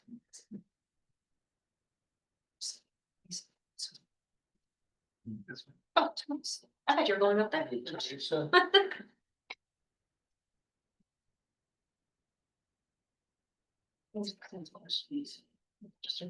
Hi, I'm Teresa Bolton, coordinator of the Mutual Aid Tompkins Food Sharing Cabinets. Mutual Aid Tompkins is an entirely volunteer-run program with the goal of facilitating neighbors, helping neighbors in the community by sharing information and resources, and helping to match neighbors in need with people that can help. On our Facebook page, which has just under 9,000 members, people post if they need things, and people reply if they can help. Can be groceries, diapers, rides, help with pay a bill, phone, anything like that. And obviously not all those needs get met, but very often they do. The biggest project of Mutual Aid Tompkins is the food sharing cabinets, which also began in 2020 with the pandemic. Many people are surprised to hear that food insecurity in Tompkins County is actually a little higher than the national average.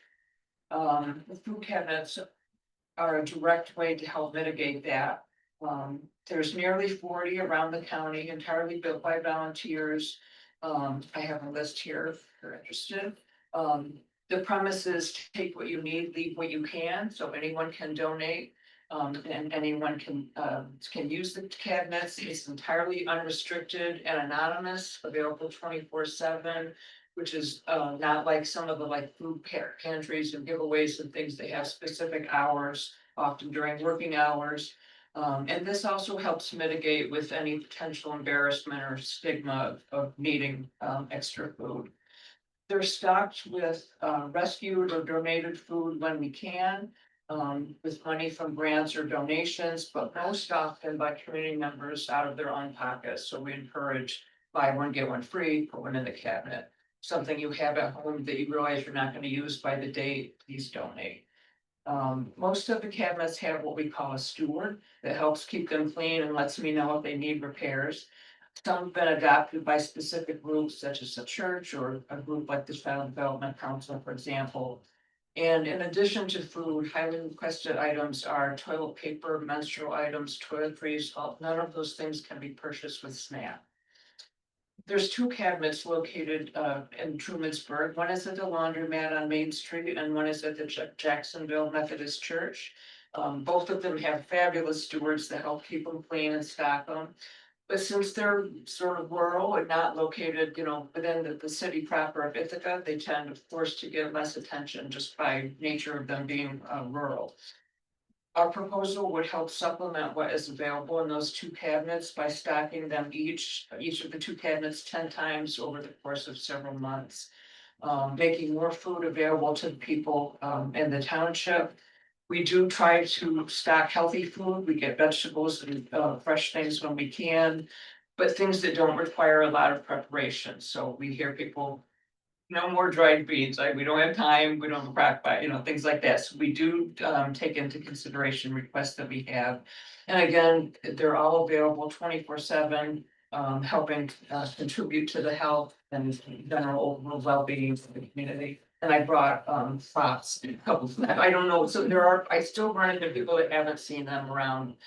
So there's a couple pictures and then just an example of one being stocked.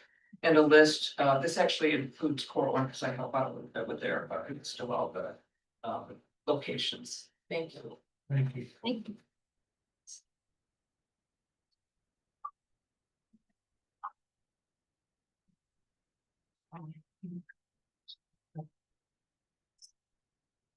Amy?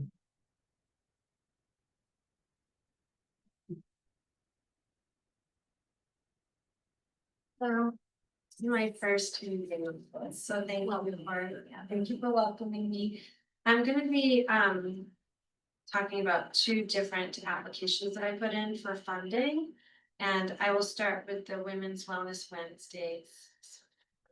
Find that packet. So I guess I'll just start by saying how this project came to be, called Women's Wellness Wednesdays. In the fall of 2023, I put a post on Facebook without thinking too much about it. Just to the people that I'm friendly with, really, and saying I have access to this beautiful space out in Perry City at the time. That where I was teaching some music classes in the mornings, and I had access to this space for the entire day and evening, but I was only in there for 1 hour every morning.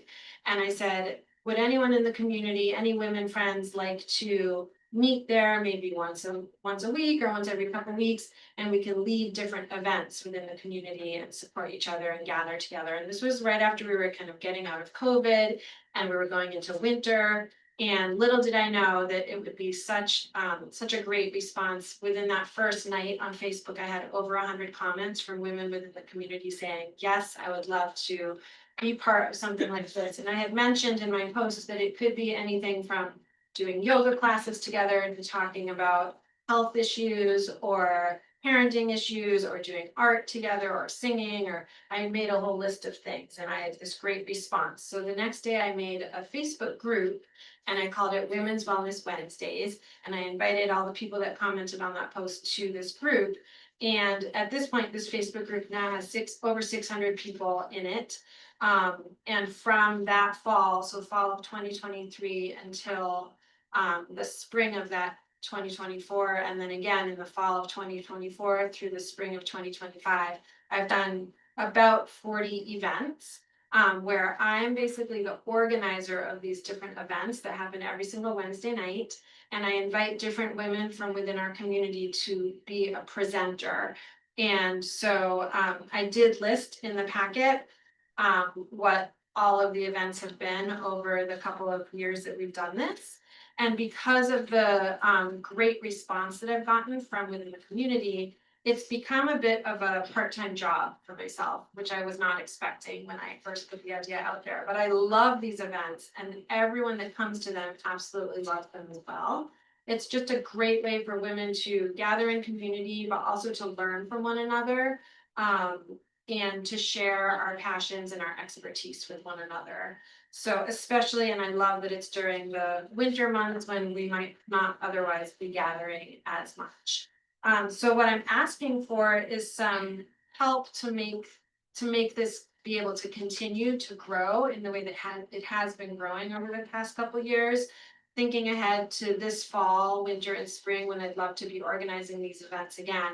And the fact that I pretty much put, I would say, 6 to 8 hours of my time each week into these events that have been free and open to the public for the past couple of years. Once in a while, I will ask for some donations to help for renting the space that we were in, or compensate me somewhat for my time or for the different presenters at these events. But for the most part, it's been free, and I would love for it to continue to be free, but I would also love to be able to compensate myself and the different presenters for their time. So that's where I'm asking for help from the town. I did want to just mention some of the events that I've had over the years. Have been a sound bath, do-it-yourself massage, clean beauty spa, easy to follow weight training, talks on menopause, yoga, Pilates, dance classes, a self-defense course, community singing, art night, tarot card reading, purpose parenting workshop, wreath making, belly dance, vision boards, astrology, resistance training, and so much more. These events typically, we have, I would say, between 10 to 30 or 40 women that come each week. And it just depends on what the event is and who decides to be there. And everyone is welcome. I mean, women and those identifying as women. And we even have a men's group that started as a once a month type thing that kind of took some ideas of what we're doing with the women's group, and then now someone is starting a men's group. So it feels like something that is definitely wanted and needed and benefited from so many people in our community, and I would love to keep offering it. But it has gotten to a point where I would love to keep it free, like I said, but still be able to compensate myself and some of the presenters for their time. So does anyone have questions about that? Where do you hold this? What's that? Where do you hold this? So it has been this whole time at the Perry City Friends Meeting House. So it's a Quaker meeting hall that I was teaching music classes in the mornings in this beautiful space out there. So I was renting the space, but I was only teaching one class. So 1 hour of the day I was using the space, but I had access to it for the rest of the day. So that's where I have been teaching them or leading these events. I did speak with Laura Holmes from the library, who's the director of the library in Trumansburg, and she said that potentially I could lead these events right in the village at the library. Nothing can be led at the library in that side room, the Melvin room, if I have to charge people. Even a donation I cannot charge. But if I have funding to have these continue on free, then I can lead the events there, which would be really nice to be right in the village. Are you requesting money from the village also? No, I'm requesting money for this, I didn't even know about the town funding projects and until like 3 days before the deadline, and I thought, oh, this could be a good fit for this, so I got the petition. Okay. Just to add, the village does also offer Yeah. some donations to local programs. Their fiscal cycle is different than ours. Okay. So their applications are probably in March timeframe, just to keep an eye out too. Yeah. Oh, maybe they don't do applications, but they donate money to people, so I guess I can't speak to the application. but just FYI. Did you have a second one? Yes, I do have a second. Go ahead. So the second one is actually, I did mention it slightly in my previous presentation. Because this is for the music classes that I was saying that I taught in the mornings on Wednesday mornings at the Perry City Friends Meeting House. These classes are called sing song music classes, and I have my bachelor's in music education, K through 12. I'm a singer in a couple of local bands, and I've been teaching music to children since I can remember. Never, even though I'm certified to be a teacher in schools, I've never done it as a full-time career, but I have been for over 15 years teaching these sing-song music classes to many, many children in this community and beyond. And what I've always done with these classes is I have had parents pay to take my classes, and it's gone really well. But it's kind of stayed at a certain amount of kids and families that are able to come and that do come over the years.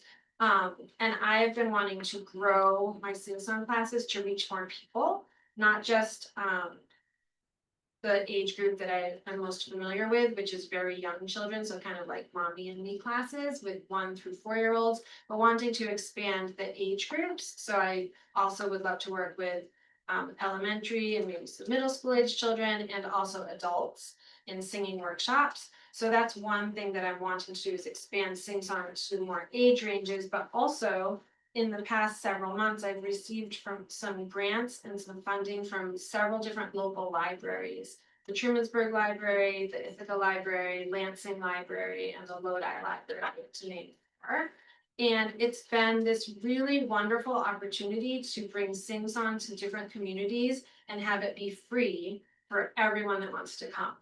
And so right now, for example, I have 4 weeks that I am leading sing-song music classes at Trumansburg Library for 1 through 4-year-olds in the month of August. And it's free for everyone. We have a maximum capacity of 15 children per class, and there's already a wait list. So it's definitely wanted and needed. But the grant money that they have for this age group for me to teach these free classes runs out at the end of August. So, and that is also true. Ithaca has enough in their budget, for example, to have me on for a couple of months, but it's gonna run out. So when I heard about the funding from the town, I thought, well, this might be a good thing to present as an idea of a way to offer these music classes. My vision would be the same as what the library does for story time. Story time is every single week at the library. Everyone can go that wants to go. If I was able to offer sing-song classes as an ongoing experience that was free for community members, I would be overjoyed. And not have it be something where parents have to be able to afford to take their kids to this.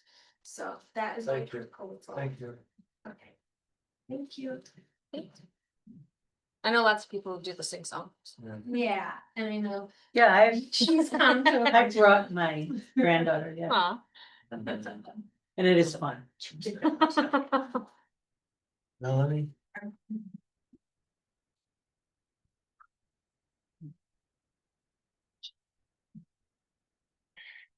Good evening, my name is Melanie Cole. Thank you for letting me represent the Trumansburg Community Farmers Market tonight. I'm currently in my 3rd year of volunteering, and I'm the treasurer. Our board has 8 members. About half of them are vendors / farmers, and the other half are community members. And each person brings tremendous talent and their volunteer time to the community. We do have a paid market manager who you see down at Summer Market, and she is mostly responsible for everything that is physical that happens for the market. We actively raise money and currently break even on our budget while still adding new features every year. Some statistics that you may not realize about the farmers market. From January through April, we actually run 13 winter markets. In the summer, the market operates from May to October for a total of 26 weeks. We have one harvest market in November. We have one market in December. And simultaneously, we actually are at Grassroots, where we have vendors serving at the offsite campground for breakfast. And we had a record 9 vendors this year inside of Grassroots. That's a total of 41 weeks that we service the greater Trumansburg School District area. Ulysses Library attends both the winter and the summer markets, providing crafts for younger children. To avoid stick play, we hand out pool noodles for the kids. For safety and to border Route 96, this year we started a pollinator garden this spring. We employ over 30 local bands, and at each market we provide free programming. Examples of our programming are our first summer market, we do a maypole. We have had fruition seeds, pollinator pathways, a magician, animal rescue, and access to voter registration. And we end the summer season with a Halloween celebration and a children's parade. We are the closest market to the town of Ulysses residents. We have the lowest vendor fees of any farmer's market in the area, allowing small businesses to participate. And we allow day rates for people to try us out. We want to thank the town of Ulysses for their previous support, and we would appreciate any opportunity to ask for support for 2026 season. Does anybody have any questions? Good, thank you. Okay. Thank you. Okay, that's that part. All right, now. We are at the Water Source Protection Plan.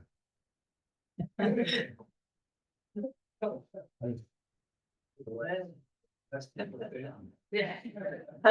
We're not there, the last few things are there. There's still a lot more there. I know.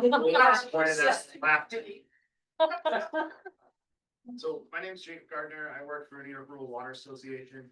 We're a nonprofit, provides services for rural. We've been working on, for the committee here locally, on a drinking water source protection plan for longer than it should have taken. Mostly due to my organization's turnover in the position, so I apologize for that. We are now finally to a point where we're ready to move forward and send this to DEC to make sure. Let me rephrase this. Mostly what we're asking today is permission to send it to the DEC, who oversees the GWSP2 program. What they're going to do is check the plan and make sure that we have checked all the boxes.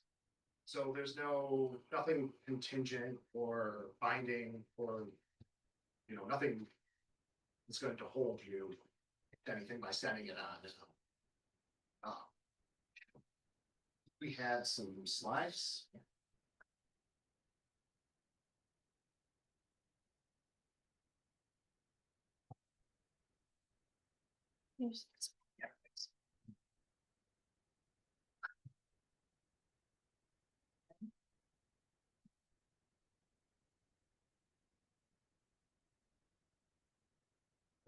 So the TWSP2 program is voluntary, it's non-regulatory, and your plan is completely confidential.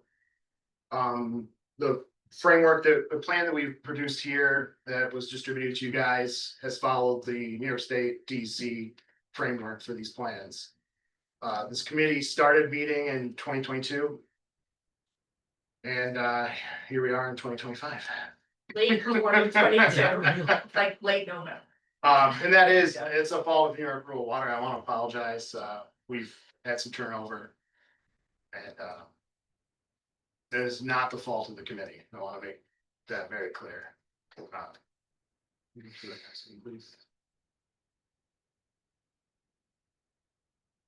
So, did you guys get a chance to look through the document? It's big. I read it. 41 pages. I didn't read all the appendices, but Almost on. some of it seemed repetitive. I have not read it yet. Earlier I will be honest. Yeah, no, it's hefty. It's almost like it was written by Cornell researchers.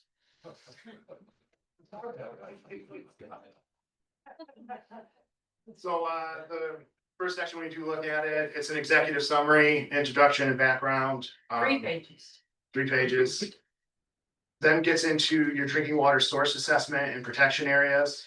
We looked at some very basic hydrology, potential contaminants in the area, and then we were able, since we took so long, to get into the assessment of private wells, which I know a lot of the town's on. Through the program, we were able to connect with RCAP that helped do a survey. They looked at a couple different, they asked a lot of questions. There's a breakdown in there, and I think it's also a full report in the appendices. And we also worked with the Department of Health, and I think 52 homes in town were provided with free well tests, which was a really awesome thing to get into town. Deep well tests too.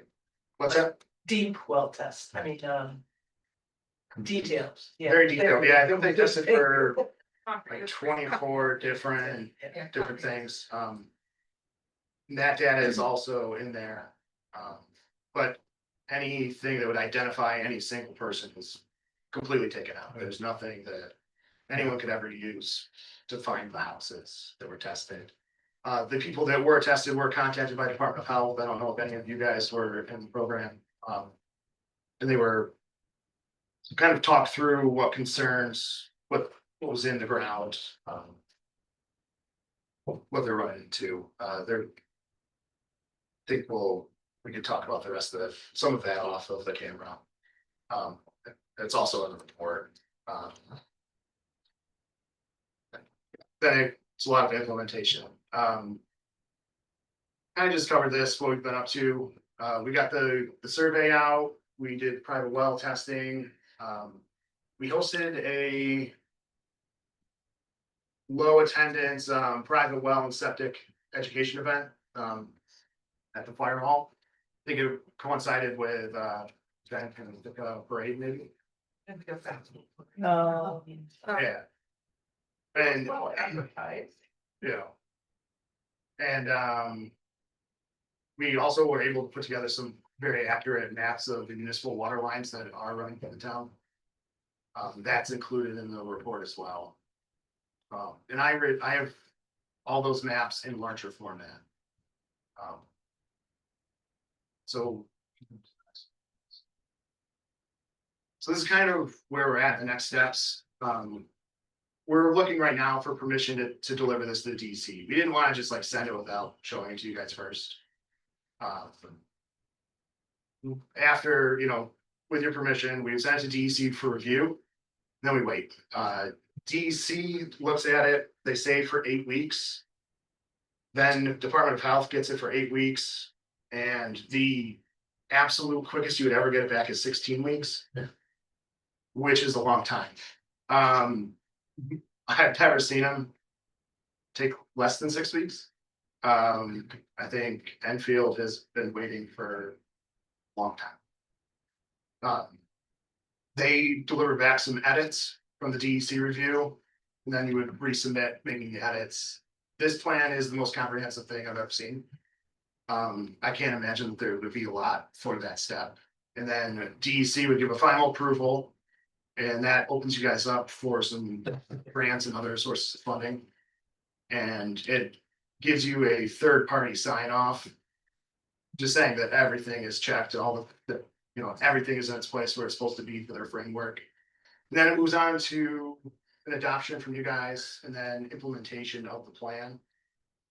That's something that I actually stick around for. I don't disappear on that. So if you guys run into anything further on down the road, if you want to do more outreach, education, as long as we're funded, we'll be here. If you have any questions, most everyone left is in the committee, so we'll be happy to answer anything you have.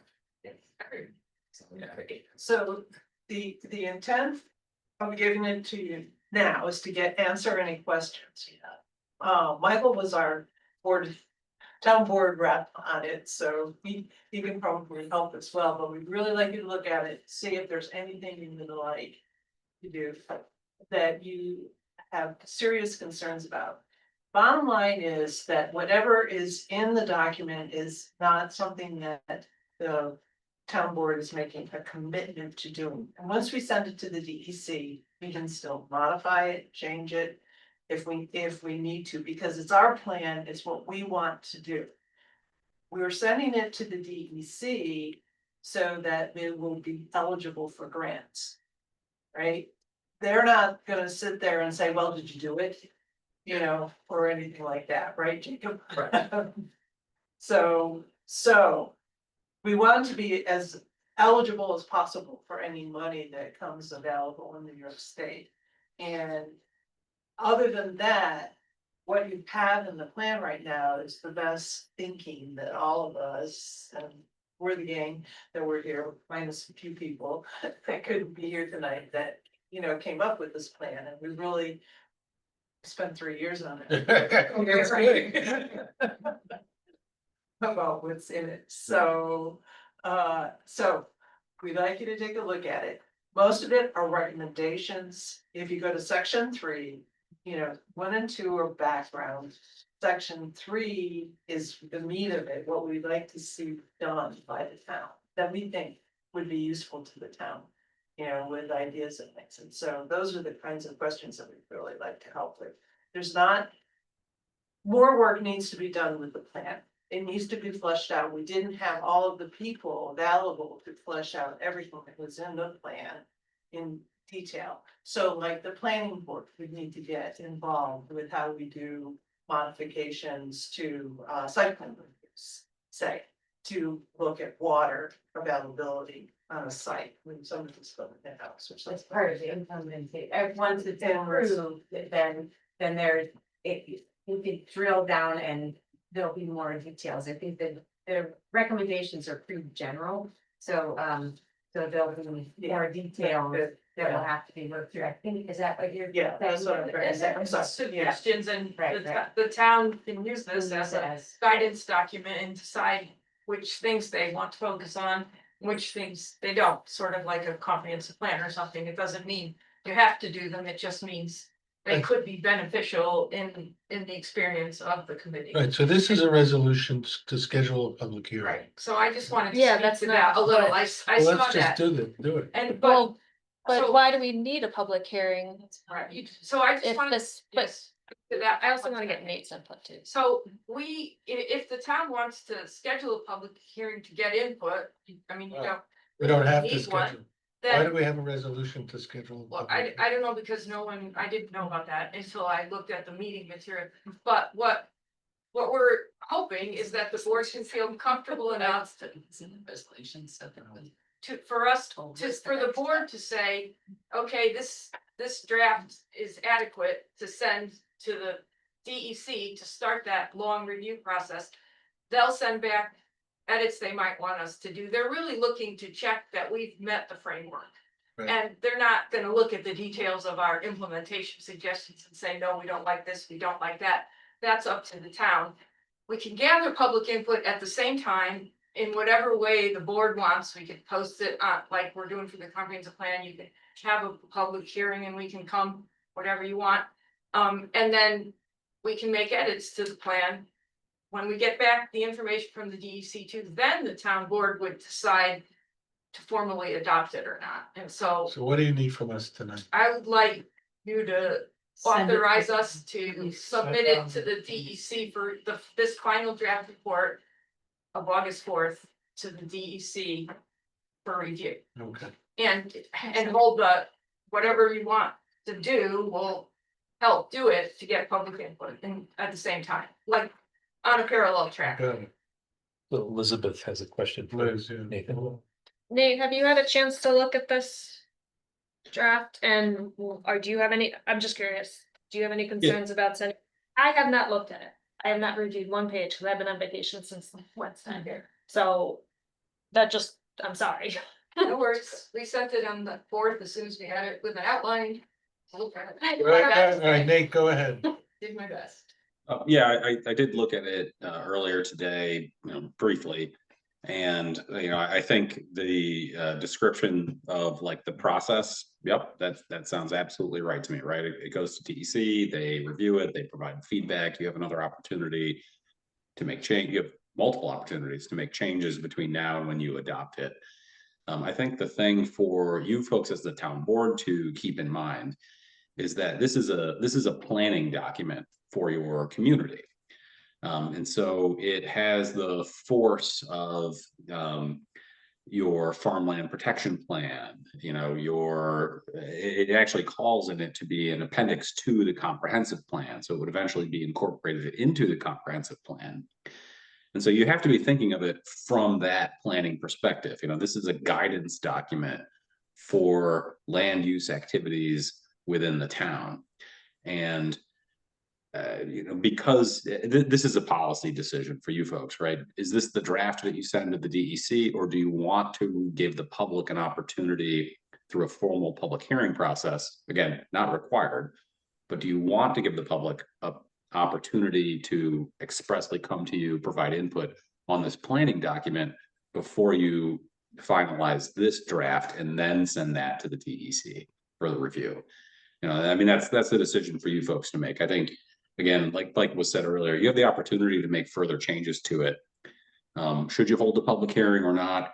I mean, I think it's a good idea because there are things in here that are recommendations on, I think it was said earlier, changes to the zoning code, you know, as to how to enact protections to water source areas, you know, whether it's for public or private water sources, right? So, I mean, these are pretty big decisions, or they're just things that you need to be thinking about when adopting this again as a plan, which needs to be referenced by your zoning, your planning boards, and you when adopting future implementations.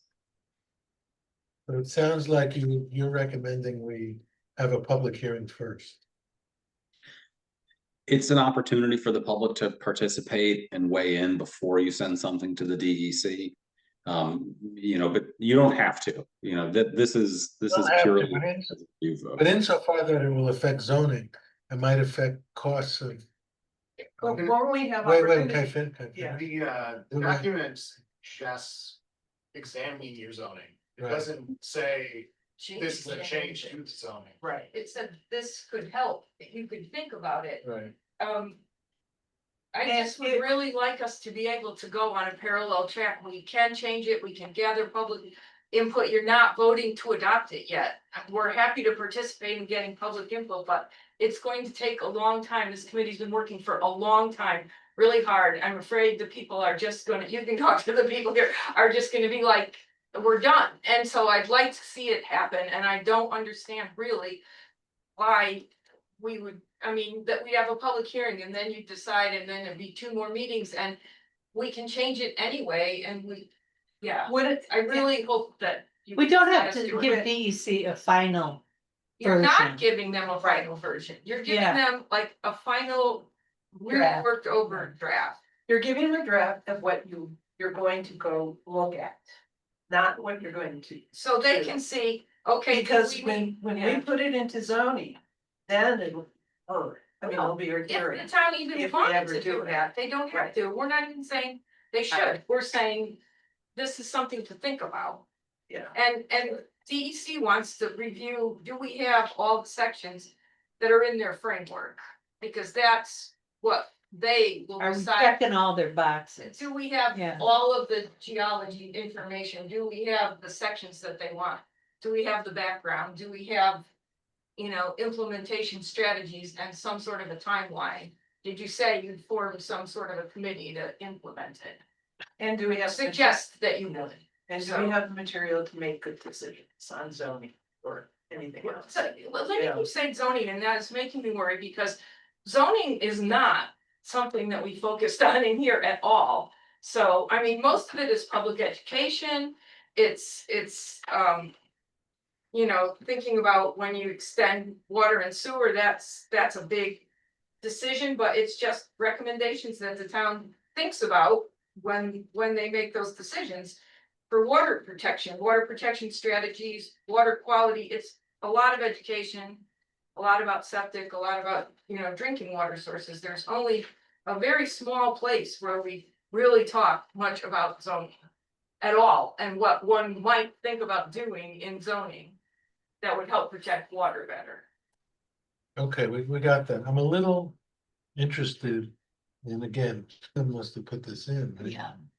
So she obviously thought that we should have a public hearing before we send this on. Right? Well, so it's just sending it to the DEC for their review. Right, It's right. not like we've lost any authority to do anything. True. Yeah, and they've gathered a lot of They're public input. remarkable work, I Yeah. agree. Yeah. Simultaneous. I mean, if you did a public hearing, what if they objected to something that the DEC requires? Then. Well, we still, I mean, we have So they have guidance. people at the public hearing don't have any Right. voting power. Well, you'll do a public hearing probably before you adopt it anyway, Well, with the edits. but it probably would be good to get it out in front of people too, early, I'm fine with that. Well, yeah. Yeah, I'm because fine. it is a big document, so. Right. we can do that, you can put it on the website. Yeah, And have the public that's- hearing and we'll come. But we're just asking that it go in parallel so that But we as don't, Teresa said, can we send it on and do the public hearing at the same Yes. time? Yeah. why not? Yeah, because it's not a requirement, is Right. that, is Right. that here? You don't need to hear. Nate, Send it to these. So we could confirming. both Well, schedule why don't a we do public both hearing. at the same time? Yeah, And that we'll- would save a little time. We'll authorize sending it over and we'll have the public hearing on September 8th. And we can do like we do with the. I think it's correct. You can move in parallel with referring it to DEC and scheduling a public hearing. One of the things I noticed in the draft plan, there's multiple references to the 2009 comprehensive plan. And of course, it also acknowledges that the update is in process. If it's gonna take DEC, up to 4 months or whatever it was to comment back, and then the town also then has potentially further revisions to, the town board has further revisions to it potentially. One of the things that I think would be important is having this plan speak to and with the comprehensive plan update that's also happening. There's multiple references to the 2009 comp plan. It's just a thing you'll have to think about from a timing perspective. Do you adopt this source water protection plan before you finalize the comp plan? Do you do the comp plan first and then adopt this finally? It's just something to think through timing wise, given especially the timeline I think I saw or heard mentioned earlier about how long it will take to get this finished. It sounds like getting it to DC, they're gonna take endless amounts of time anyway. Getting them on as soon as we can makes sense, and doing the public hearing simultaneously makes sense. No? Yeah. All right, so let's do that. So we need a new We resolution. need a res- for us, we need another Because we don't resolution. have one to. That the to town add. board is, So we can just move to accept it and send it to the DEC. Right? Not accept it. No, that you also Review the. send it to the. Okay, move to send I it. think, I think what you would do, and Michael's on the right track, but the resolution scheduling the public hearing, I think you just adopt that as it is. Hmm. And then you do a motion to also refer the draft plan to the DEC for comment. okay. You got that, Carissa? No, here. Right, I get where You guys know. Jake, our That's two New York separate Rural resolutions, water technical specialist help will do that because he has the connections with the DEC. Okay, To get it in the, but we still have to make a just motion. make sure that's okay. Yes, we're gonna move to send it to the DEC Right, as the first Rural water. resolution. right. Through. our- Through our, Through our, Correct, through our rep. Yeah, through the committee? Through the No, water, it- right. Jacob. Jacob. what's your name again? Jacob. Jacob Gardner. Jacob Gardner. Okay, he's gonna actually submit it with our approval. That's part of. Okay, Good. So that's been moved. that's been moved. Anyone second? second, All, any more discussion? All in favor? Aye. I can't, just only because I haven't reviewed it yet, so Okay. I just, So Well, you don't have. no, I, don't- what? so you want to abstain? I'll either abstain or nay, but I have not had a chance to review it. I got it Wednesday. So And then, so, you could do, nay, all right, 3-1. That passed. doesn't matter my vote anyways here. And now we're gonna do a resolution to schedule a public hearing on September 9th, 2025, 7 p.m. Direct the county clerk to advertise the public hearing in the newspaper and other ways to promote community engagement. Okay, Okay, we have a motion. I'll make that motion. A second. All right, all in favor? I, Aye. Okay, Okay, just want to recognize the committee. They've worked very Yes. long and hard and they've wordsmithed it. So there's a lot of work has gone into it. So I think, yeah, thank, yeah. And Amy's not here tonight, but yeah. Yeah, thank you all. Many hours. The reason I didn't get it is because I messed up her email address when I I sent wasn't it gonna to the point that president. No, but I sent it on August 4th. And I, okay. this is I was an gonna read NY. that All right, we're keeping on going here. Can I ask a question though? So what are we at in the public hearing? What are we gonna, so the vote. Public hearing is, we people listen, can, people read it and give comment, and we just listen. It's easy. Yeah. Yeah, so we So- Yeah, it should be. No, we don't really respond. They just get. Get it, yeah. It's the same way. Yeah, so we don't have, do we need a presentation or anything for that? Well, we could have a You could, very brief one. you could have a just brief, outline. yeah. If Jacob come again. Or I can, we have a presentation, okay? Okay. Well, it would have Well, to be, Or- we'd No, I have to know, change just when kidding. the hearing is. Yeah. yeah, that's Saw you true. there. I'll buy you dinner. The, That's at the next meeting, right? September. ninth. That's the next meeting. It also says the public hearing's gonna be I think. Right, at 7 p.m. right. So if we're gonna do a presentation beforehand, You do it we at 7. need to do, Yeah. You do it at 7 and then close it and open the. You can start the public hearings later. later, okay. There must be similar to this, it's like, this is what we did, this is, what I wrote out. Stepwise, we could have this for the public and here's, Yeah. here's how to read it, If you you wanna could give go me with that online. A draft press release, that would be helpful. Yeah, I can do that. All right, I'm gonna move on now to the United Way. Can do it. All right, We'll do. good, thank you. Thank All you. right. Thank Thank you you. for all your service. Thank Thank you. you. Our guys are still here. Thanks. So this is the annual partner memorandum agreement between United Way and Youth Services. There's no actually two. Two services and recreation, they're separate, so. They're the same. You need 2 resolutions. So, I believe that the resolution that says, yeah, MOUs for recreation. And- So it's one resolution Okay. to do both. All right, so somebody want to move this? I'll move it. Second. Any discussion? All in favor? Aye. Okay. All right. Municipal board, we're not gonna do that. Written reports. are Oh, can I provided. just do for do- comprehensive stamp? Sure. Just, you have drafts and there's more coming at the end of this week, early next week. So just, we're gonna schedule some public hearings to get as similar to the draft water protection plan. The comprehensive steering committee is gonna schedule some public hearings, voluntary public hearings early to provide opportunities for feedback. We're also gonna be scheduling an open house that's right now looks like it's gonna be October 6th down at Rackers. And there's already several chapters. There's already several chapters out for review. We will take any feedback. Okay. Good. Upcoming events, the August 26th meeting is canceled. We have 3 budget meetings scheduled, September 8th, 10th, and 17th. We also have the August 28th special meeting, right? What's that? We discussed that for the Prince land donation. Yeah, That's it. I have a question for Nate, if that's, can the supervisor call that, or do you need to pass a resolution I didn't see that. to schedule that? Nate? I don't know if you're still listening. Yep. So, you're scheduled, you need to schedule the special meeting. Is that what I heard you talking about? Yeah, can the supervisor just call that, or should the board pass a resolution right now to schedule that? We Um, discussed it. Yeah, I'd have the board, I think the supervisor can call for it. if you're all in favor of doing it, there's no harm in you all agreeing to, you know, having a motion to schedule the special meeting that day and time. When is it? I don't recall that.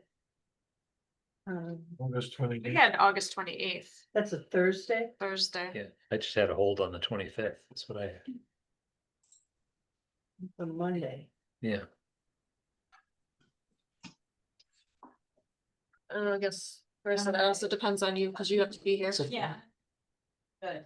To look, I think it's about the Prince land, to get the updates from the ag committee. To get updates on the draft, lease agreement, or the agreement, donation agreement. Was there anything else, Nate, that we had a seeker? Seeker. Yep. There's also in the packets that it's response. It's not on the agenda, but it is the. Just accepting the waiver, right? Because it's ag land being donated to the municipality, we needed to go to the Ags and Markets as part of the seeker review. But they can waive, if the landowner is a willing donator, they can sign off on the waiver, and that's what we got. So the Ags and Markets can have any concerns with it. Right, so we have a resolution to get a special meeting on August 28th. At 7 o'clock. I won't be able to do that. You're gonna be out of town? I have another meeting. Can you do Monday? Well, why don't, I could do Monday or. why don't we do Tuesday? Or Maybe we Wednesday. can. Yeah, why don't we? Just do it August 26th. Yeah, but it could be in that slot. In the public sense. Yeah, I'm. Yeah, the public more expects Might us, there, is Caitlin not gonna be here or something? I might, Oh, Let's, all right, but we could do it in October. I have to go to the Cortland Town Board meeting. what about Wednesday? 27th. We probably need to just wait for her to get back. Yeah. Okay. So can we handle that through email and then, like, the date, not the setting the public meeting? Yeah, Caitlin can call for a special meeting. That's her authority as a supervisor. It's just always the question whether you folks show up or not. We'll And show so if you all were able to coordinate something that worked for all of you, you know, I mean, it is a fair question. Is Caitlin available that same day and time? I don't know, of course, if she is or not. She called for the day and time. I'll be back tomorrow, right? Right, right. Oh, Wait, so Thursday, okay. Right. Hold on a minute. So. I will move that we approve the minutes of July July 26th. 22nd. Yeah. Second, Seconds. all in favor? Aye. I don't think there are any board notifications. No budget notifications, payment of order claims, resolve that. The Ulysses Town Board approves payment of audited claims number 378 to 430 in the amount of $201,193.30. Second, comments, all in favor? Yay, Aye. all right, pass. Lots of highway work. All right, privilege of the floor. Parking lot. Anyone else have anything to say? I want to say thank you for going in parallel and letting us move this on before the committee completely fades away. Okay, Because it's been a long fall. all right. Move to adjourn. Second. All right. You all.